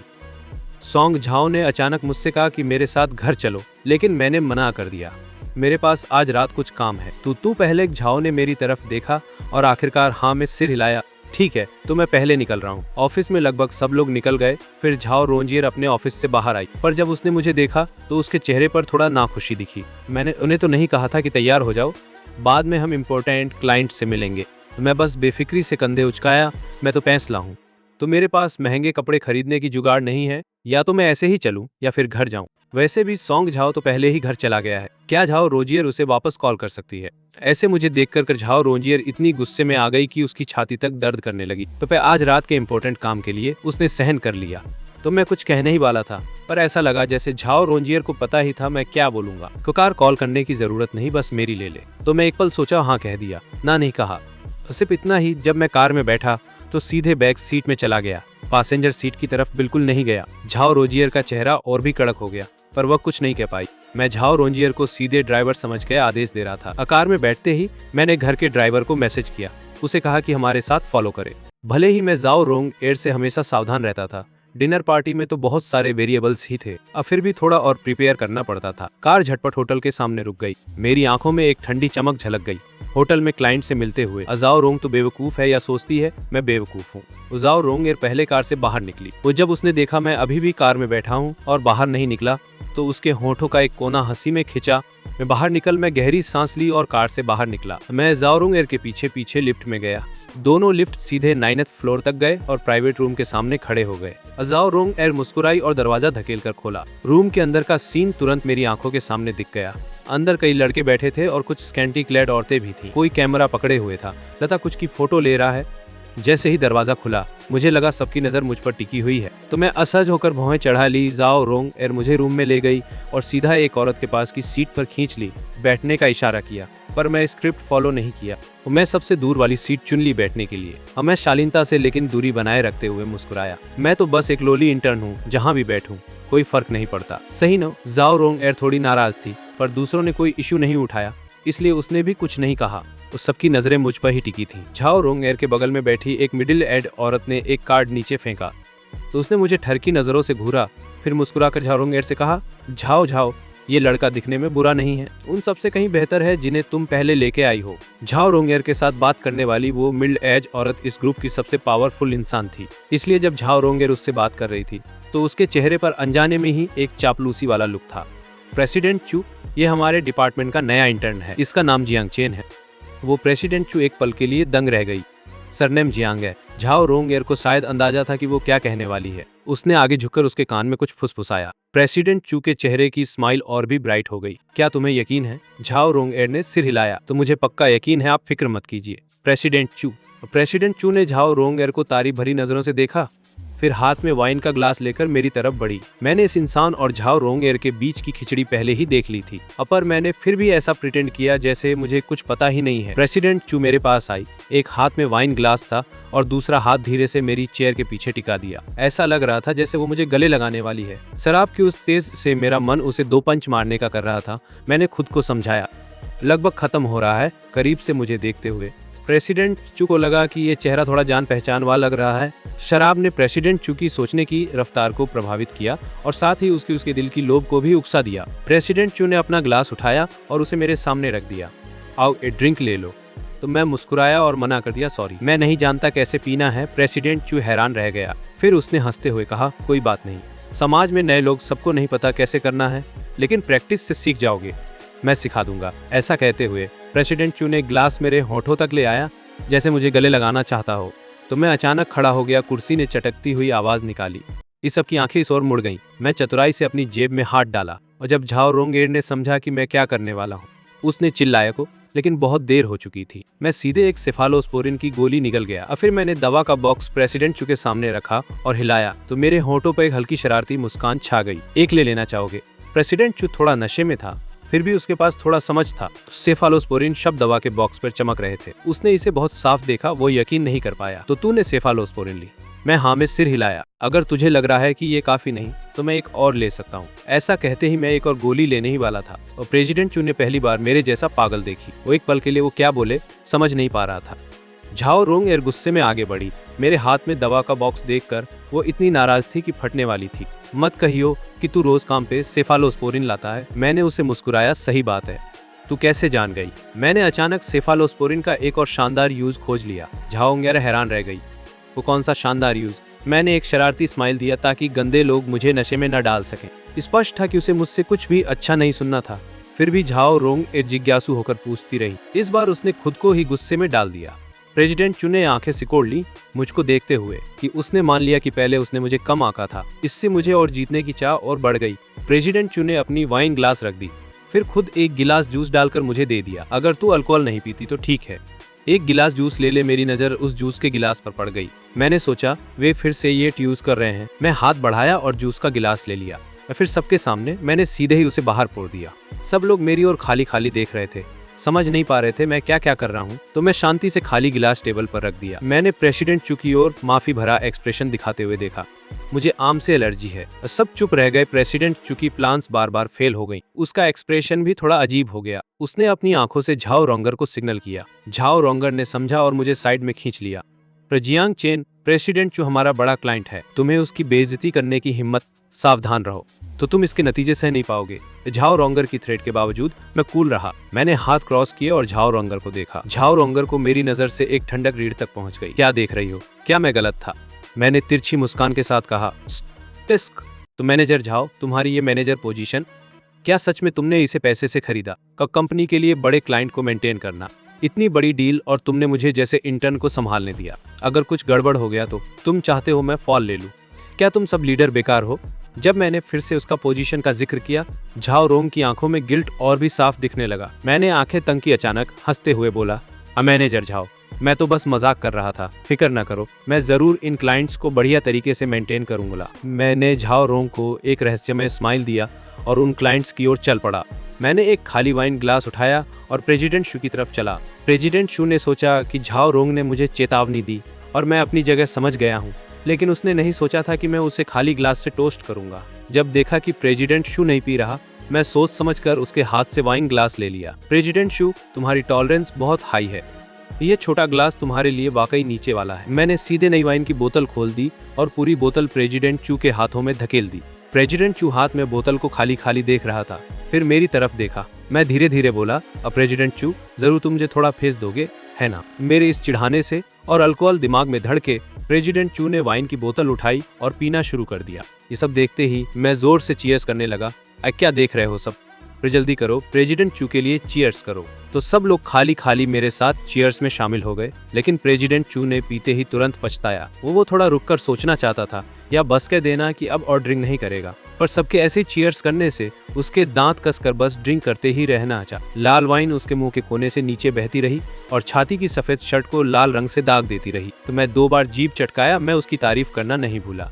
प्रेसिडेंट चू कमाल है। झाओ रोंग वहीं खड़ा था, हैरान रह गई। उसने बेबस देखी जैसे प्रेसिडेंट चू ने पूरी वाइन की बोतल खत्म कर दी। प्रेसिडेंट चू ने ड्रिंक खत्म करने के बाद पूरी तरह से चक्कर खा गया, तो उसकी छाती की सफेद शर्ट पर लाल वाइन का दाग लगा हुआ था। मैं मुस्कुराते हुए प्रेसिडेंट चू से पूछा कि क्या उसे और ड्रिंक चाहिए। प्रेसिडेंट चू साफ तौर पर पहले ही काफी नशे में था, उसकी बोली थोड़ा धुंधली हो गई थी। नहीं, अब और ड्रिंक नहीं, फुल, बहुत फुल। में संतोष से सिर हिलाया। एक बार प्रेसिडेंट चू ने निपटा। मैं अपनी नजर उसके बगल के लोगों की ओर घुमाई। सबको एक साथ रीढ़ में ठंडक सी महसूस हुई, तो उनकी आंखों में थोड़ा डर झलक रहा था, पर मेरे चेहरे पर मुस्कान बनी रही। अब किसकी बारी है? उसम कदम पीछे हटे, मैं हाथ उठाया, मेरी उंगलियों ने उन पर स्वाइप किया। आखिरकार वो एक चतुर लुक वाले बैंडे पर रुक गया। वो बैंडा आंसू के कगार पर था। उसने बेबस होकर सिर हिलाया। नहीं नहीं, मैं पी नहीं सकता। तो मैं हंसा और अपना ग्लास उसके लिए उठाया। तो कोई दिक्कत नहीं, हमारे मैनेजर झाओ रोंग ने कहा है, हमें तुम सबको बढ़िया एंटरटेन करना होगा। अब रेड वाइन पीनी है या व्हाइट लिकर? वो आदमी सामने रखी 2 बोतलें शराब की देखकर घूंट भर गया। क्या मुझे सच में ये पीना पड़ेगा? तो मैं झाओ रोंग के कान की ओर देखता हूँ। मैं मैनेजर झाओ रोंग, ये प्रेसिडेंट आपसे पूछ रहा है, क्या उसे वाकई ये अल्कोहल पीना पड़ेगा? झाओ रोंग का चेहरा तुरंत स्याह हो गया। मैंने उसे बोलने का मौका भी नहीं दिया। मैंने सीधे उस बैंडे को हाँ कहा। तो मैनेजर झाओ रोंग ने कहा, तुम्हें पीना ही पड़ेगा। एक बोतल चुनो, फिर मैं रेड वाला लूंगा। झाओ रोंग की आंखें हैरानी से बड़ी हो गईं। मैं उस वाइन की बोतल खोल भी पाता, उससे पहले ही उसने बोल दिया, प्रेसिडेंट NG0, उसकी बात मत सुनो।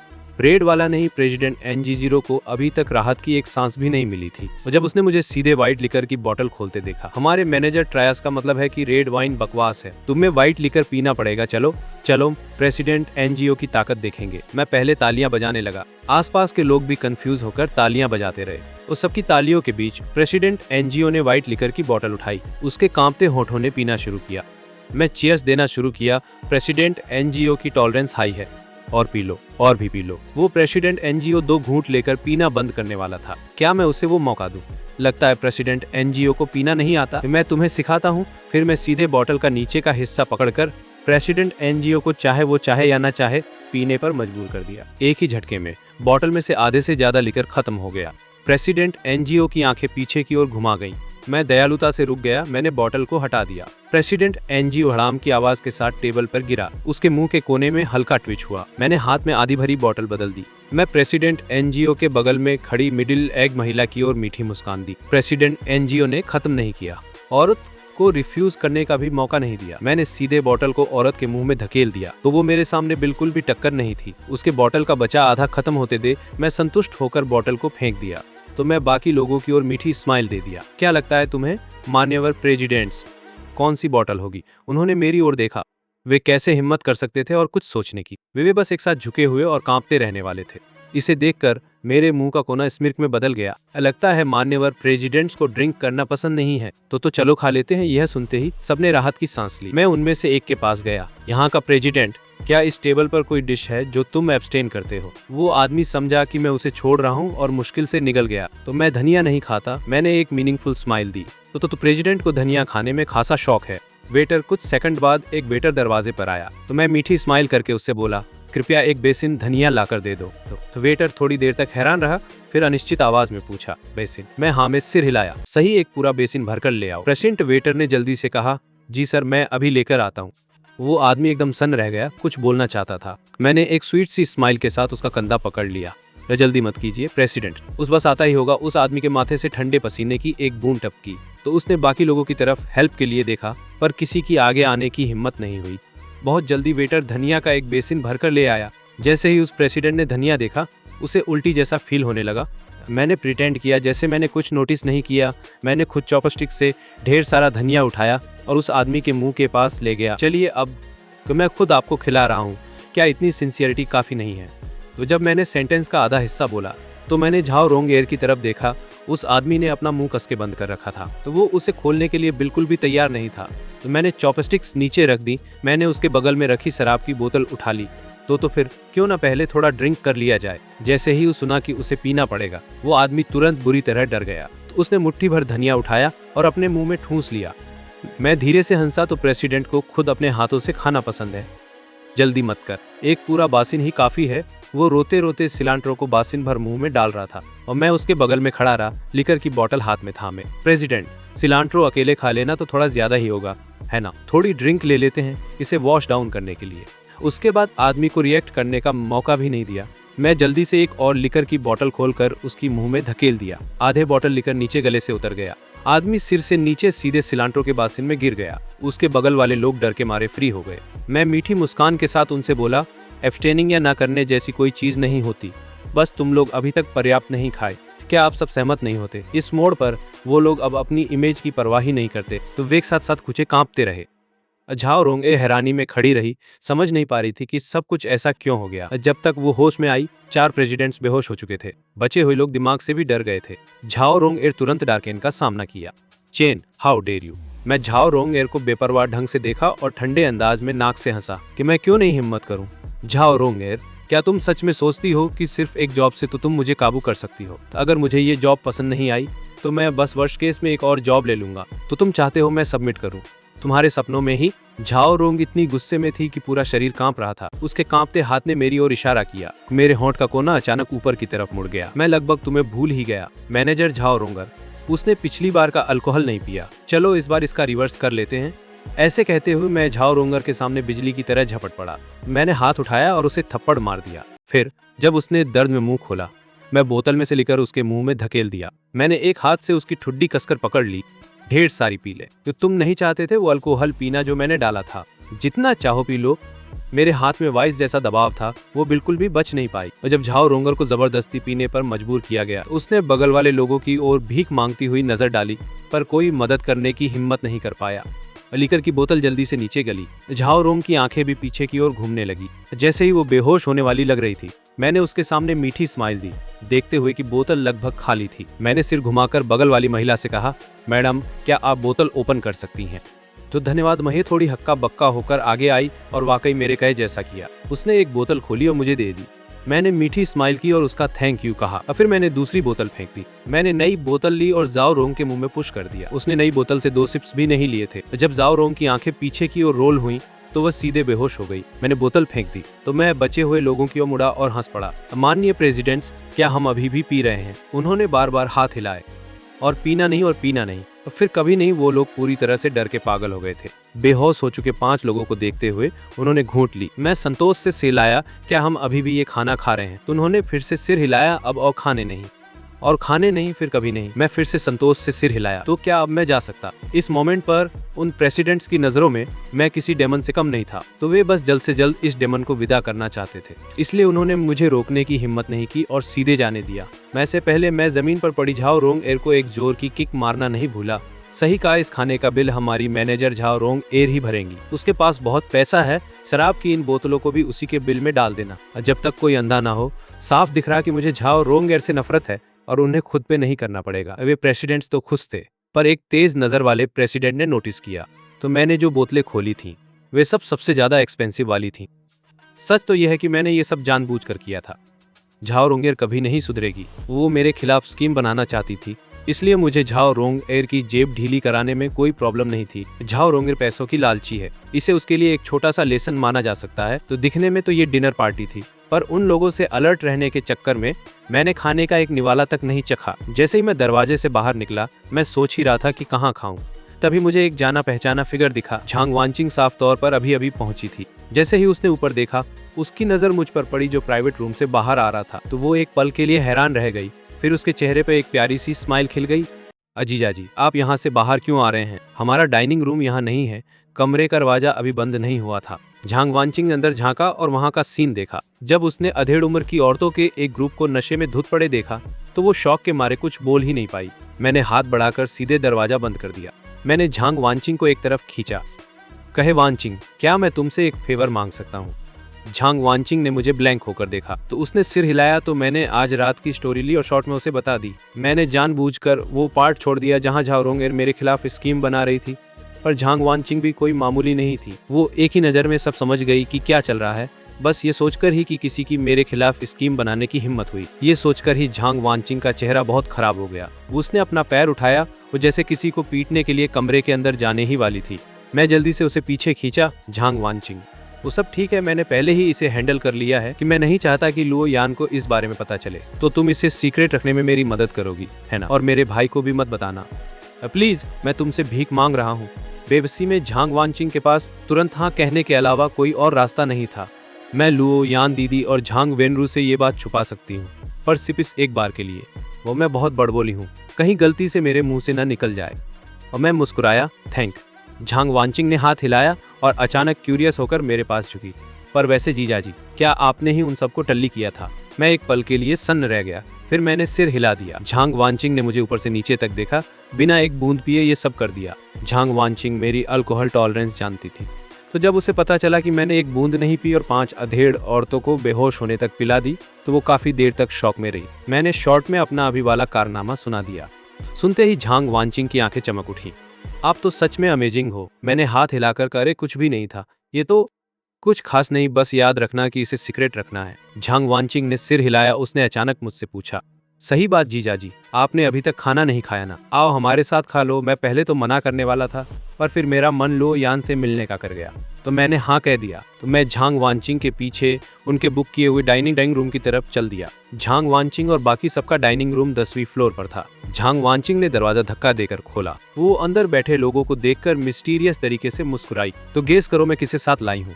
कमरे में बैठे सब लोग उसे देखने लगे। किसी ने भी गेस करने की कोशिश नहीं की। झांग वानचिंग को लगा कि कोई मजा नहीं आ रहा, तो वो सीधे साइड हट गई और मैं उसके पीछे से सबके सामने आ गया। मैंने अंदर बैठे लोगों को ग्रीट किया। आई होप एक एक्स्ट्रा मुंह खिलाने में कोई प्रॉब्लम नहीं होगी। जैसे ही उसने मुझे देखा, बाई यान तुरंत अपनी चेयर से खड़ी हो गई। वो कदम बढ़ाकर मेरे पास आई और मेरा हाथ पकड़कर मुझे कमरे के अंदर ले गई। कैसे? तुम घर नहीं गए थे? इससे पहले कि मैं अपना मुंह खोल पाता, झांग वानचिंग जल्दी से पहले ही बोल पड़ी। क्या कोइंसिडेंस है, मैं जीजाजी से बिल्कुल दरवाजे पर ही मिल गई। ये देखते हुए कि उन्हें खाना नहीं खाया था, तो मैं उन्हें खींच लाई। बाई लुओ यान ने भौहें सिकोड़ी। उसे समझ नहीं आया कि मैं अचानक यहाँ कैसे आ गया। मैंने उसे देखकर स्माइल की। दरअसल मैंने सोचा कि तुम्हें सरप्राइज दूं, इसलिए ड्राइवर से कहकर यहाँ आ गया। और जैसे ही बाई लुओ यान ने ये सुना, उसके माथे की शिकन गायब हो गई। उसने ज्यादा कुछ नहीं सोचा, उसने मेरी एक्सप्लेनेशन पर सीधे यकीन कर लिया। ये मेरी ही गलती थी कि मैंने ठीक से ध्यान नहीं दिया, तो मुझे तुम्हें अपने साथ ही लाना चाहिए था। पिछले कुछ दिन सच में थोड़े बिजी रहे हैं। बाई लुओ यान और मैं कई दिनों से एक दूसरे से नहीं मिले थे। जियांग वान रू आज रात नहीं आई थी। खाने के टाइम कमरे में सिर्फ 3 लोग थे, बाई लुओ और झांग वानचिंग और मैं। झांग वानचिंग समेत वे तीनों बिल्कुल स्पीचलेस लग रहे थे, तो उन्हें फील हो रहा था कि वे सच में बहुत बड़े कबाब में हड्डी बन रहे हैं। 3 बड़े बड़े लाइट बल्ब एक साइड में बैठे हुए थे। उन तीनों को मिलाकर भी कोई मुकाबला नहीं था। मुझे और बाई लुओ यान के कपल वाले ग्लो के सामने वे कहीं नहीं टिक रहे थे। अभी तो खाना सर्व भी नहीं हुआ था और उन्हें अभी से ही हमारे रोमांस से जबरदस्ती ओवरलोड होने वाली फीलिंग आने लगी। अगले दिन मैं हमेशा की तरह काम पर चला गया। बस जब ऑफिस का टाइम हुआ तो सबने नोटिस किया कि झाओ रोंग एर अभी तक नहीं दिखी, तो सब लोग गॉसिप करने लगे। सोंग झाओ ने अनजाने में मेरी तरफ एक नजर डाली तो वो मेरे पास झुक बोला, जियांग चेन, क्या तुम्हें पता है कि मैनेजर आज काम पर क्यों नहीं आई? मैंने ज्यादा दिमाग नहीं लगाया और कैजुअली जवाब दिया, शायद सोती रह गई होगी। सोंग शाओ ने मुझे एक गहरी नजर से देखा पर बिना कुछ कहे वहां से चला गया। झाओ रोंग एर सच में सोती ही रह गई थी। मुझसे जबरदस्ती 1.5 बोतल शराब पीने के बाद ये उसकी किस्मत थी कि वो वहीं नशे में नहीं मर गई। जब झाओ रोंग एर की आंख खुली तो उसने खुद को होटल के एंट्रेंस के पास फ्लावर बेड के पास सोया हुआ पाया। तो वो पूरी तरह से कंफ्यूज्ड थी। उसने अपना भारी सिर झटका। कल रात के डिनर की सारी बातें उसके दिमाग में घूमने लगी। झाओ रोंग एर को रियलाइज हुआ कि मैंने उसे तगड़ा चूना लगाया है और पर चिल्लाने और बेप्सी के अलावा वो और कुछ नहीं कर सकती थी। झाओ रोंग एर को जल्दी ही एक और दिल तोड़ने वाली बात पता चली कि कल रात के खाने का सारा बिल उसके पैसों से भरा गया था। एक ही शाम में उसने करीब 1 लाख खर्च कर दिए थे, जिसमें से मेरे ऑर्डर की हुई शराब की बोतलें सबसे महंगी थीं और बदले में उसे कुछ हासिल भी नहीं हुआ। झाओ रोंग एर को लगा कि उसका तो सच में सब कुछ लूट गया है। झाओ रोंग एर लड़खड़ाते हुए अपने पैरों पर खड़ी हुई। उसने कैजुअली एक टैक्सी ड्राइवर को हाथ देकर रोका तो फिर वो सीधे पिछली सीट पर गिर गई और आंखें बंद करके रेस्ट करने लगी। उसे बिल्कुल अंदाजा नहीं था कि जिस गाड़ी में बैठी थी वो टैक्सी थी ही नहीं, और ड्राइवर ने शीशे में एक टेढ़ी स्माइल दी। पूरे 1 हफ्ते तक झाओ रोंग एर कंपनी में दिखाई नहीं दी। इस बार तो मुझे भी कुछ समझ नहीं आ रहा था। मैंने झाओ रोंग एर को बस एक बोतल से थोड़ी ज्यादा शराब पिलाई थी। ज्यादा से ज्यादा वो 1 दिन और 1 रात नशे में रहती। ऐसा तो नहीं होना चाहिए था कि वो हफ्ते भर ऑफिस ही ना आ पाए, है ना? पेपर मैंने नोटिस नहीं किया कि सोंग झाओ मुझे जिस तरह से देख रहा था वो थोड़ा अजीब था। लंच ब्रेक के दौरान जियांग ताओ ने मुझे ब्रेक रूम में रोक लिया। जियांग ताओ, क्या तुम्हें कुछ चाहिए? जियांग ताओ ने मुझे बड़ी इकारत भरी नजरों से ऊपर नीचे देखा। वो अचानक तंज कसते हुए मुस्कुराया। चेन, ये नाटक बंद करो। तुम मुझे सब पता है, मैं तो बिल्कुल क्लूलेस था। तुम्हें क्या पता है? जियांग ताओ ने चिढ़ाते हुए कहा, वही रात जो 1 हफ्ते पहले थी। तुम और मैनेजर झाओ रोंग एर एक साथ होटल गए थे, है ना? एक पल के लिए सन्न रह गया, फिर शांति से बोला, तो तुम्हें कैसे पता चला? जियांग ताओ ने गुस्से में कहा, मैं कैसे जानता हूँ, इसकी फिक्र मत कर, मैंने ये नहीं सोचा। जियांग चेन, पहले तुम अपनी मासूमियत पे इतना जोर दे रहे थे और अब मैं ठंडे अंदाज में एक स्नॉट मारते हुए अपनी बाहें छाती पर क्रॉस कर रहा हूँ। तो मैंने जियांग ताओ को बेफिक्री वाले लुक से देखा। तुम क्या बोलना चाहो? न पैनिक का, न कंफ्यूजन का कोई इशारा। जियांग ताओ को वो इफेक्ट नहीं मिला जो उसे चाहिए था। वो थोड़ा नाखुश था। जियांग चेन, तेरे जैसे गंदे ट्रिक्स से ऊपर चढ़ने वाले के लिए इतना कूल रहना तू वाकई में बेशर्म है। मैं इस लड़के से लगभग हंस ही गया। जियांग ताओ, पिछली बार की लेसन पर्याप्त नहीं थी क्या? तुम यहाँ फिर से एक और डांट की तलाश में आए। जियांग ताओ का चेहरा फीका पड़ गया तो वो सतर्कता से कदम पीछे हट गया, हमारे बीच की दूरी बढ़ा दी। तो तुम क्या करना चाहते हो? मैं बता रहा हूँ, इस बार मेरे पास प्रूफ है। मैंने भौ उठाई, कौन सा प्रूफ? चलो देखते हैं। जियांग ताओ घमंड से अपना फोन निकाला और मुझे एक फोटो दिखाया। ये पक्की तौर पर मेरे और झाओ रोंग के होटल में एंट्री करते हुए की फोटो थी। तो फोटो की रिजोल्यूशन ज्यादा बढ़िया नहीं थी। पहले ही पता चल गया कि ये एक कैंडिड शॉट है।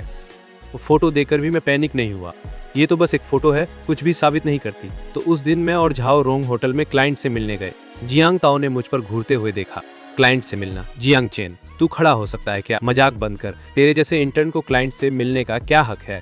वैसे भी होटल में कौन क्लाइंट से मिलता है? स्पष्ट है कि तू मैनेजर झाओ रोंगे के साथ अफेयर में है। मैंने सामने वाले जियांग ताओ को देखा। वो पक्का चाहता था कि मैं झाओ रोंगे के साथ पेयर हो जाऊं। तो मैं पूरी तरह से चुप रह गया। जियांग ताओ, तूने सच में मेरी आंखें जीवों की विविधता के लिए खोल दी। तू मानता है सब तेरे जैसा अंधा है? झाओ रोंगे जैसे किसी को कीमत देना, या फिर तेरे पास झाओ रोंगे के लिए कोई सीक्रेट क्रश है? तो तू जानबूझकर मेरी बकवास कर रहा है। ब्रेक रूम में हुई हलचल ने कई कॉलिग्स को आकर्षित कर लिया था। वे एक एक करके आए ड्रामा देखने के लिए। अगर जियांग ताओ मुझे झाओ रोंगेर के साथ पेयर करना चाहता था तो वो पहला मूव करेगा। जियांग ताओ चकित होकर मेरी तरफ देखता रहा। उसके फोन को पकड़ने वाला हाथ भी हल्के हल्के कांपने लगा। तो वो साफ तौर पर सिर्फ थोड़ा गुस्सा नहीं था। मैं तुम जितना डेस्परेट नहीं हूँ। तो मैनेजर झाओ रोंगेर जैसी लड़की को सहन करने के लिए तुम पहले ही उसके साथ होटल गए थे। तो तुम इसे एडमिट करने से क्यों डरते हो? तो मैं ठंडे ठंडे स्नॉट किया। क्या तुमने खुद देखा था कि मैं और झाओ रोंगेर होटल के बिस्तर में थे, या फिर तुमने हमारी गले लगने की फोटो ली थी? तो तुम्हें मैनेजर झाओ रोंगेर इतना पसंद है, यहाँ तक कि स्टॉकिंग तक कर ली। चिंता मत करो, मैं जरूर नहीं तुम्हारे साथ उसके लिए कम्पीट करूंगा। जियांग ताओ साफ तौर पर मेरे लेवल का नहीं था। अभी वो एक रफ रोस्टर जैसा दिख रहा था। जियांग ताओ ने जोर देकर कहा कि मैं और झाओ रोंगेर अफेयर में हैं, और अपने फोन से हमारी फोटो दूसरों को दिखा रहा था। वो जो सहकर्मी सच्चाई नहीं जानते थे, उन्होंने मेरी ओर देखा। उनकी निगाहें तिरस्कार भरी हो गईं। जैसे ही मैं कुछ बोल नहीं वाला था, भीड़ से अचानक एक वॉइस उठी, मैं जियांग चेन की गारंटी दे सकता हूँ। आंखें एक साथ घुमा गई और सबका फोकस सोंग शियाओ पर रहा, जो भीड़ के एज पर खड़ा था, सबकी अटेंशन में। सॉन्ग झाओ धीरे धीरे अंदर आया और मेरे और जियांग ताओ के बीच खड़ा हो गया। तो मैं उस रात का प्रूफ दे सकता हूँ। जियांग चेन वाकई ऐसा किया। मैनेजर झाओ रोंगे के साथ होटल गया। जैसे ही ये शब्द बोले गए पूरा रूम हंगामा में आ गया, पर सॉन्ग झाओ तुरंत जोड़ दिया, पर वो वाकई क्लाइंट से मिलने वाले थे। सौ मेरे लिए वाउच करने के लिए आगे आया। देखकर जियांग ताओ ठंडे ढंग से स्नॉटेड कर गया। और तुम और जियानांग चेन कंपनी ज्वाइन करने के बाद से बहुत क्लोज रहे हो, तो तुम उसे स्कॉर्ड होते देख नहीं सकते, तो तुम जानबूझकर यहाँ आकर बकवास बोल रहे हो, है ना? सॉन्ग झाओ ने अपनी मुट्ठी कस ली। मैं जो भी कहा वो सच्चाई है। मैं उस दिन ऑफिस के दरवाजे से गुजर रहा था और सुना, तो मैं थोड़ा हैरान होकर सॉन्ग झाओ को देखा। उस दिन ऑफिस में झाओ रोंग और मैंने जो बातें कही थी, सॉन्ग झाओ ने सब कुछ सुन लिया था। जियांग ताओ अभी तक हार नहीं माना था। एम्प्टी शब्द कोई प्रूफ नहीं होते, तो जब तुम कहो कि वो क्लाइंट से मिलने गए तो कौन तुम्हारी बात मानेगा? हम वाकई क्लाइंट से मिलने गए थे, और जब से मुझे पता चला कि झाओ रोंग यार मेरे ऊपर निशाना बना रहा है, मैं हर बार उसके ऑफिस में जाता तो रिकॉर्ड कर लेता था। मैंने वो रिकॉर्डिंग सबके सामने चलाया। ER की आवाज, आज घर मत जा, मेरी आवाज में, चलो मेरे साथ क्लाइंट से मिलने चलो। माफ करना मैनेजर झाओ रोंगर, ये इंटर्न के काम का एंटी हिस्सा है। झाओ रोंगर ने जोर दिया, तुम अभी इंटर्नशिप में हो और मैं पहले ही तुम्हें क्लाइंट से मिलवा रहा हूँ। ये तुम देख सकते हो मैं तुम्हें कितना वैल्यू देता हूँ। ठीक है, अब तुम बाहर जा सकते हो। जियांग ताओ जब ट्रबल ढूंढने आया उससे पहले ही मैं तैयार था। ये रिकॉर्डिंग पूरी तरह से सच्चाई को रिकंस्ट्रक्ट कर सकती है। रिकॉर्डिंग चलाने के बाद मैंने जियांग ताओ को ठंडे अंदाज से देखा। दूसरे का चेहरा कलर पैलेट जैसा था, बहुत एक्सप्रेसिव। मैंने उसे ठंडी स्माइल दी। जियांग ताओ, अगली बार किसी को स्लेंडर करने से पहले बेहतर तैयार होकर आना। तो तुमसे फाइटिंग करना मेरी इंटेलिजेंस के लिए इंसल्ट जैसा लगता है। ऐसा कहने के बाद मैंने सॉन्ग शाओ को खींचा और निकलने की तैयारी की। मेरे पीछे जियांग ताओ आया, जियांग चेन के साथ बेबस। तो तुम किस बात पर इतना प्राउड हो? मैं भी फोटो लेने वाला नहीं था, तो अगर मेरा नाम चल रहा होता तो मैं इस बकवास में टाइम बर्बाद नहीं करता। मैं चुपके से आंखें तंग कर ली। मैं सॉन्ग शियाओ को सीढ़ियों की ओर खींचा और रुक गया।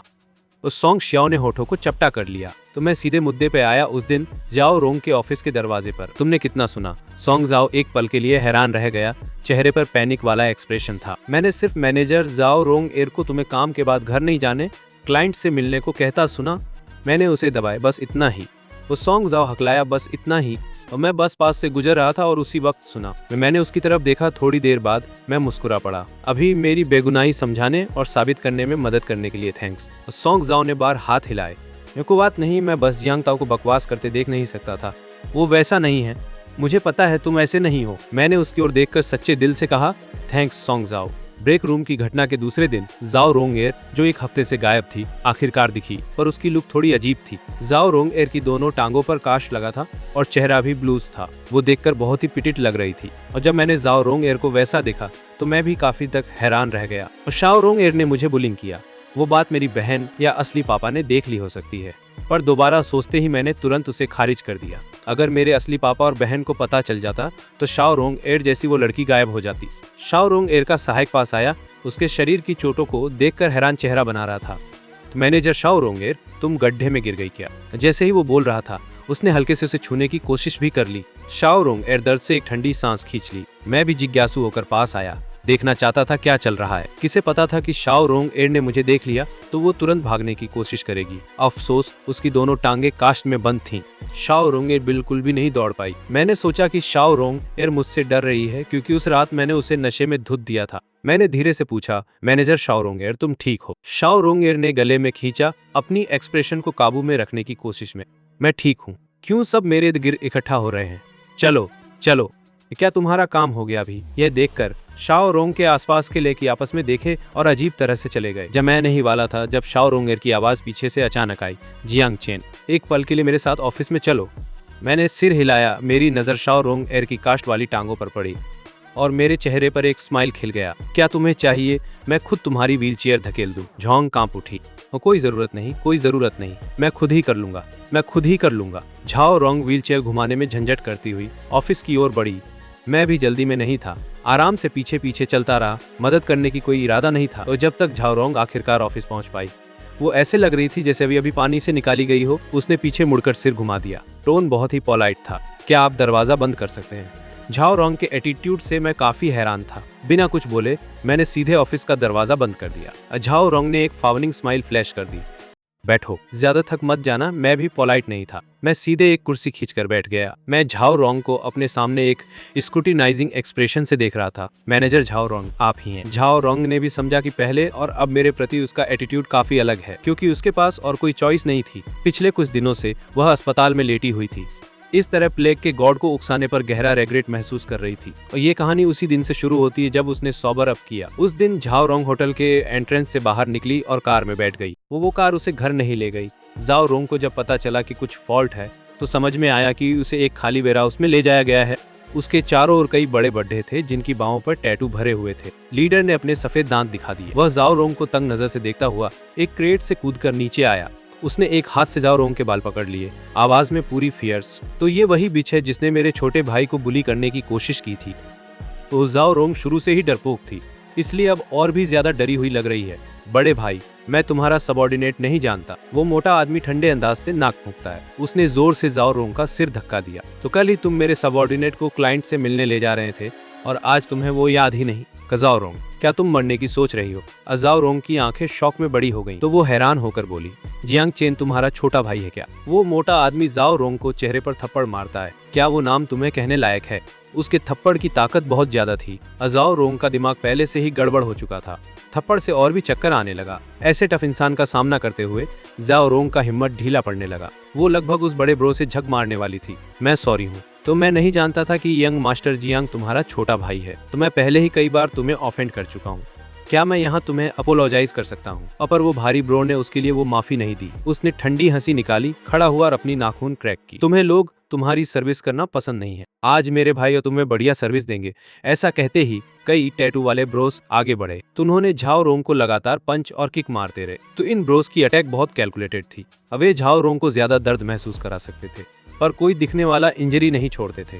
और झाओ रोंग के पास रेजिस्ट करने की ताकत नहीं बची थी। वो सिर्फ हाथों से सिर ढककर दर्द में चिल्ला सकती थी। पर यह जगह बिल्कुल सुनसान थी। असल में कोई भी उसकी आवाज नहीं सुन पाया। उस भारी ब्रो की पॉकेट में फोन बजा। भारी ब्रो ने फोन निकाला, जवाब दिया और बार बार हेड नॉड किया। हैंग अप करने के बाद उसने बगल वाले को बुलाया। वो बैंडेड समझ गया, आयरन रॉड निकाला और दे दिया। भारी ब्रो ने संतुष्ट होकर हेड नॉड किया और उसे ले लिया। उसने हाथ में 2-3 बार टिकी रहा, तो वो लोहे की छड़ी थामे झाओ रोंगियो की तरफ चल दिया। लोहे की छड़ी जिन पे खुरचती रही। घर्षण की आवाज पूरी तरह से झटका दे रही थी। झाओ रोंगियो को मार रहे टैटू वाले सब हट गए।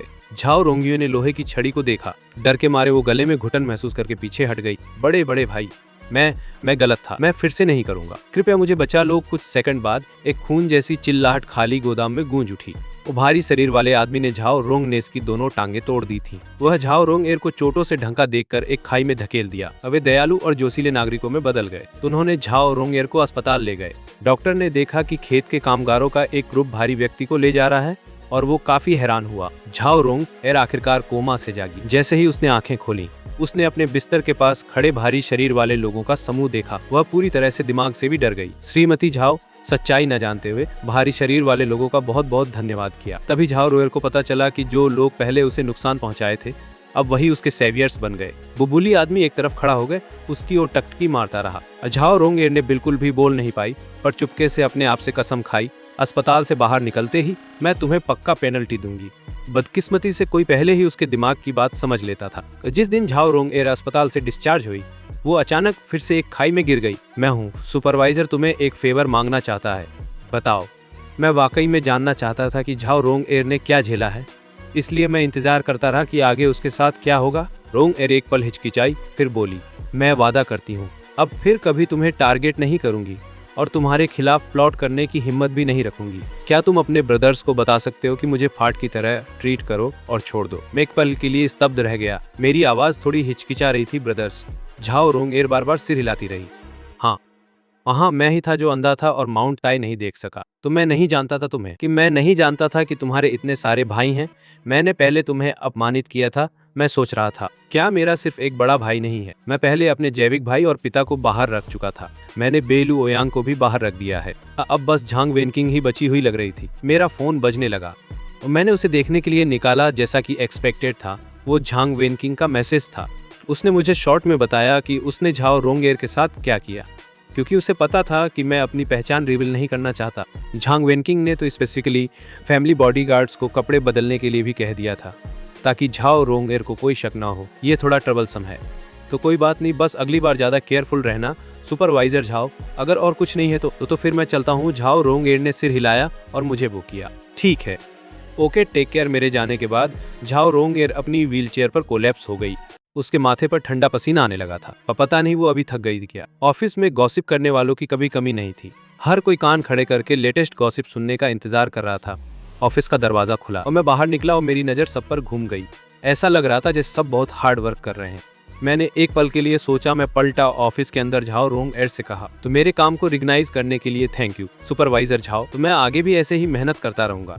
तो बात करने के बाद मैंने ऑफिस का दरवाजा बंद कर दिया। तो मैं अपनी सीट पर वापस गया और काम शुरू कर दिया। सोंग जाओ ने अपना सिर थोड़ा और करीब झुका दिया। चेन, तुम ठीक हो? मैंने अपना सिर घुमाकर उसकी ओर मुस्कुरा दिया।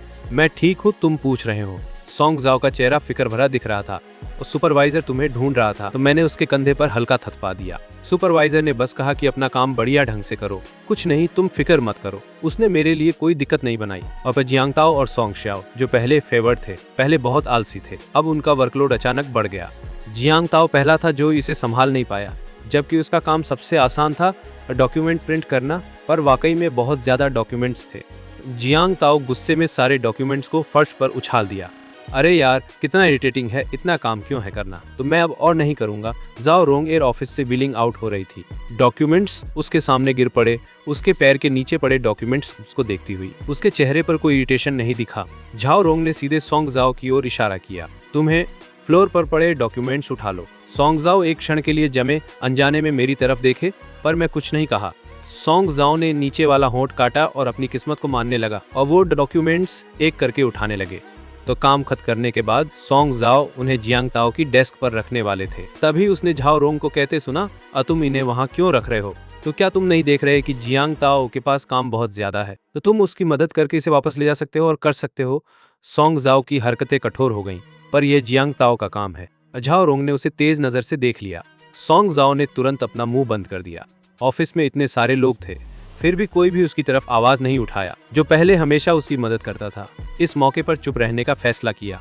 सोंग जाओ थोड़ा निराश हुआ, पर वह झाओ रोंग को सीधे टक्कर देने की हिम्मत नहीं कर पाया। वो सिर्फ डॉक्यूमेंट्स को अपनी डेस्क पर वापस ले जा सका। जियांगताओ ने देखा कि कोई उसकी काम की बोझ बांट रहा है। आखिरकार उसके चेहरे पर एक मुस्कान आ गई। उसने झाओ रोंग की ओर देखा। उसने उसे सराहनीय नजर से देखा। झाओ रोंग, पिछले कुछ दिनों की निराशा के बाद अचानक उसकी नजर मुझ पर पड़ गई। मैं अपनी डेस्क पर बैठा हाथ में काम में व्यस्त था।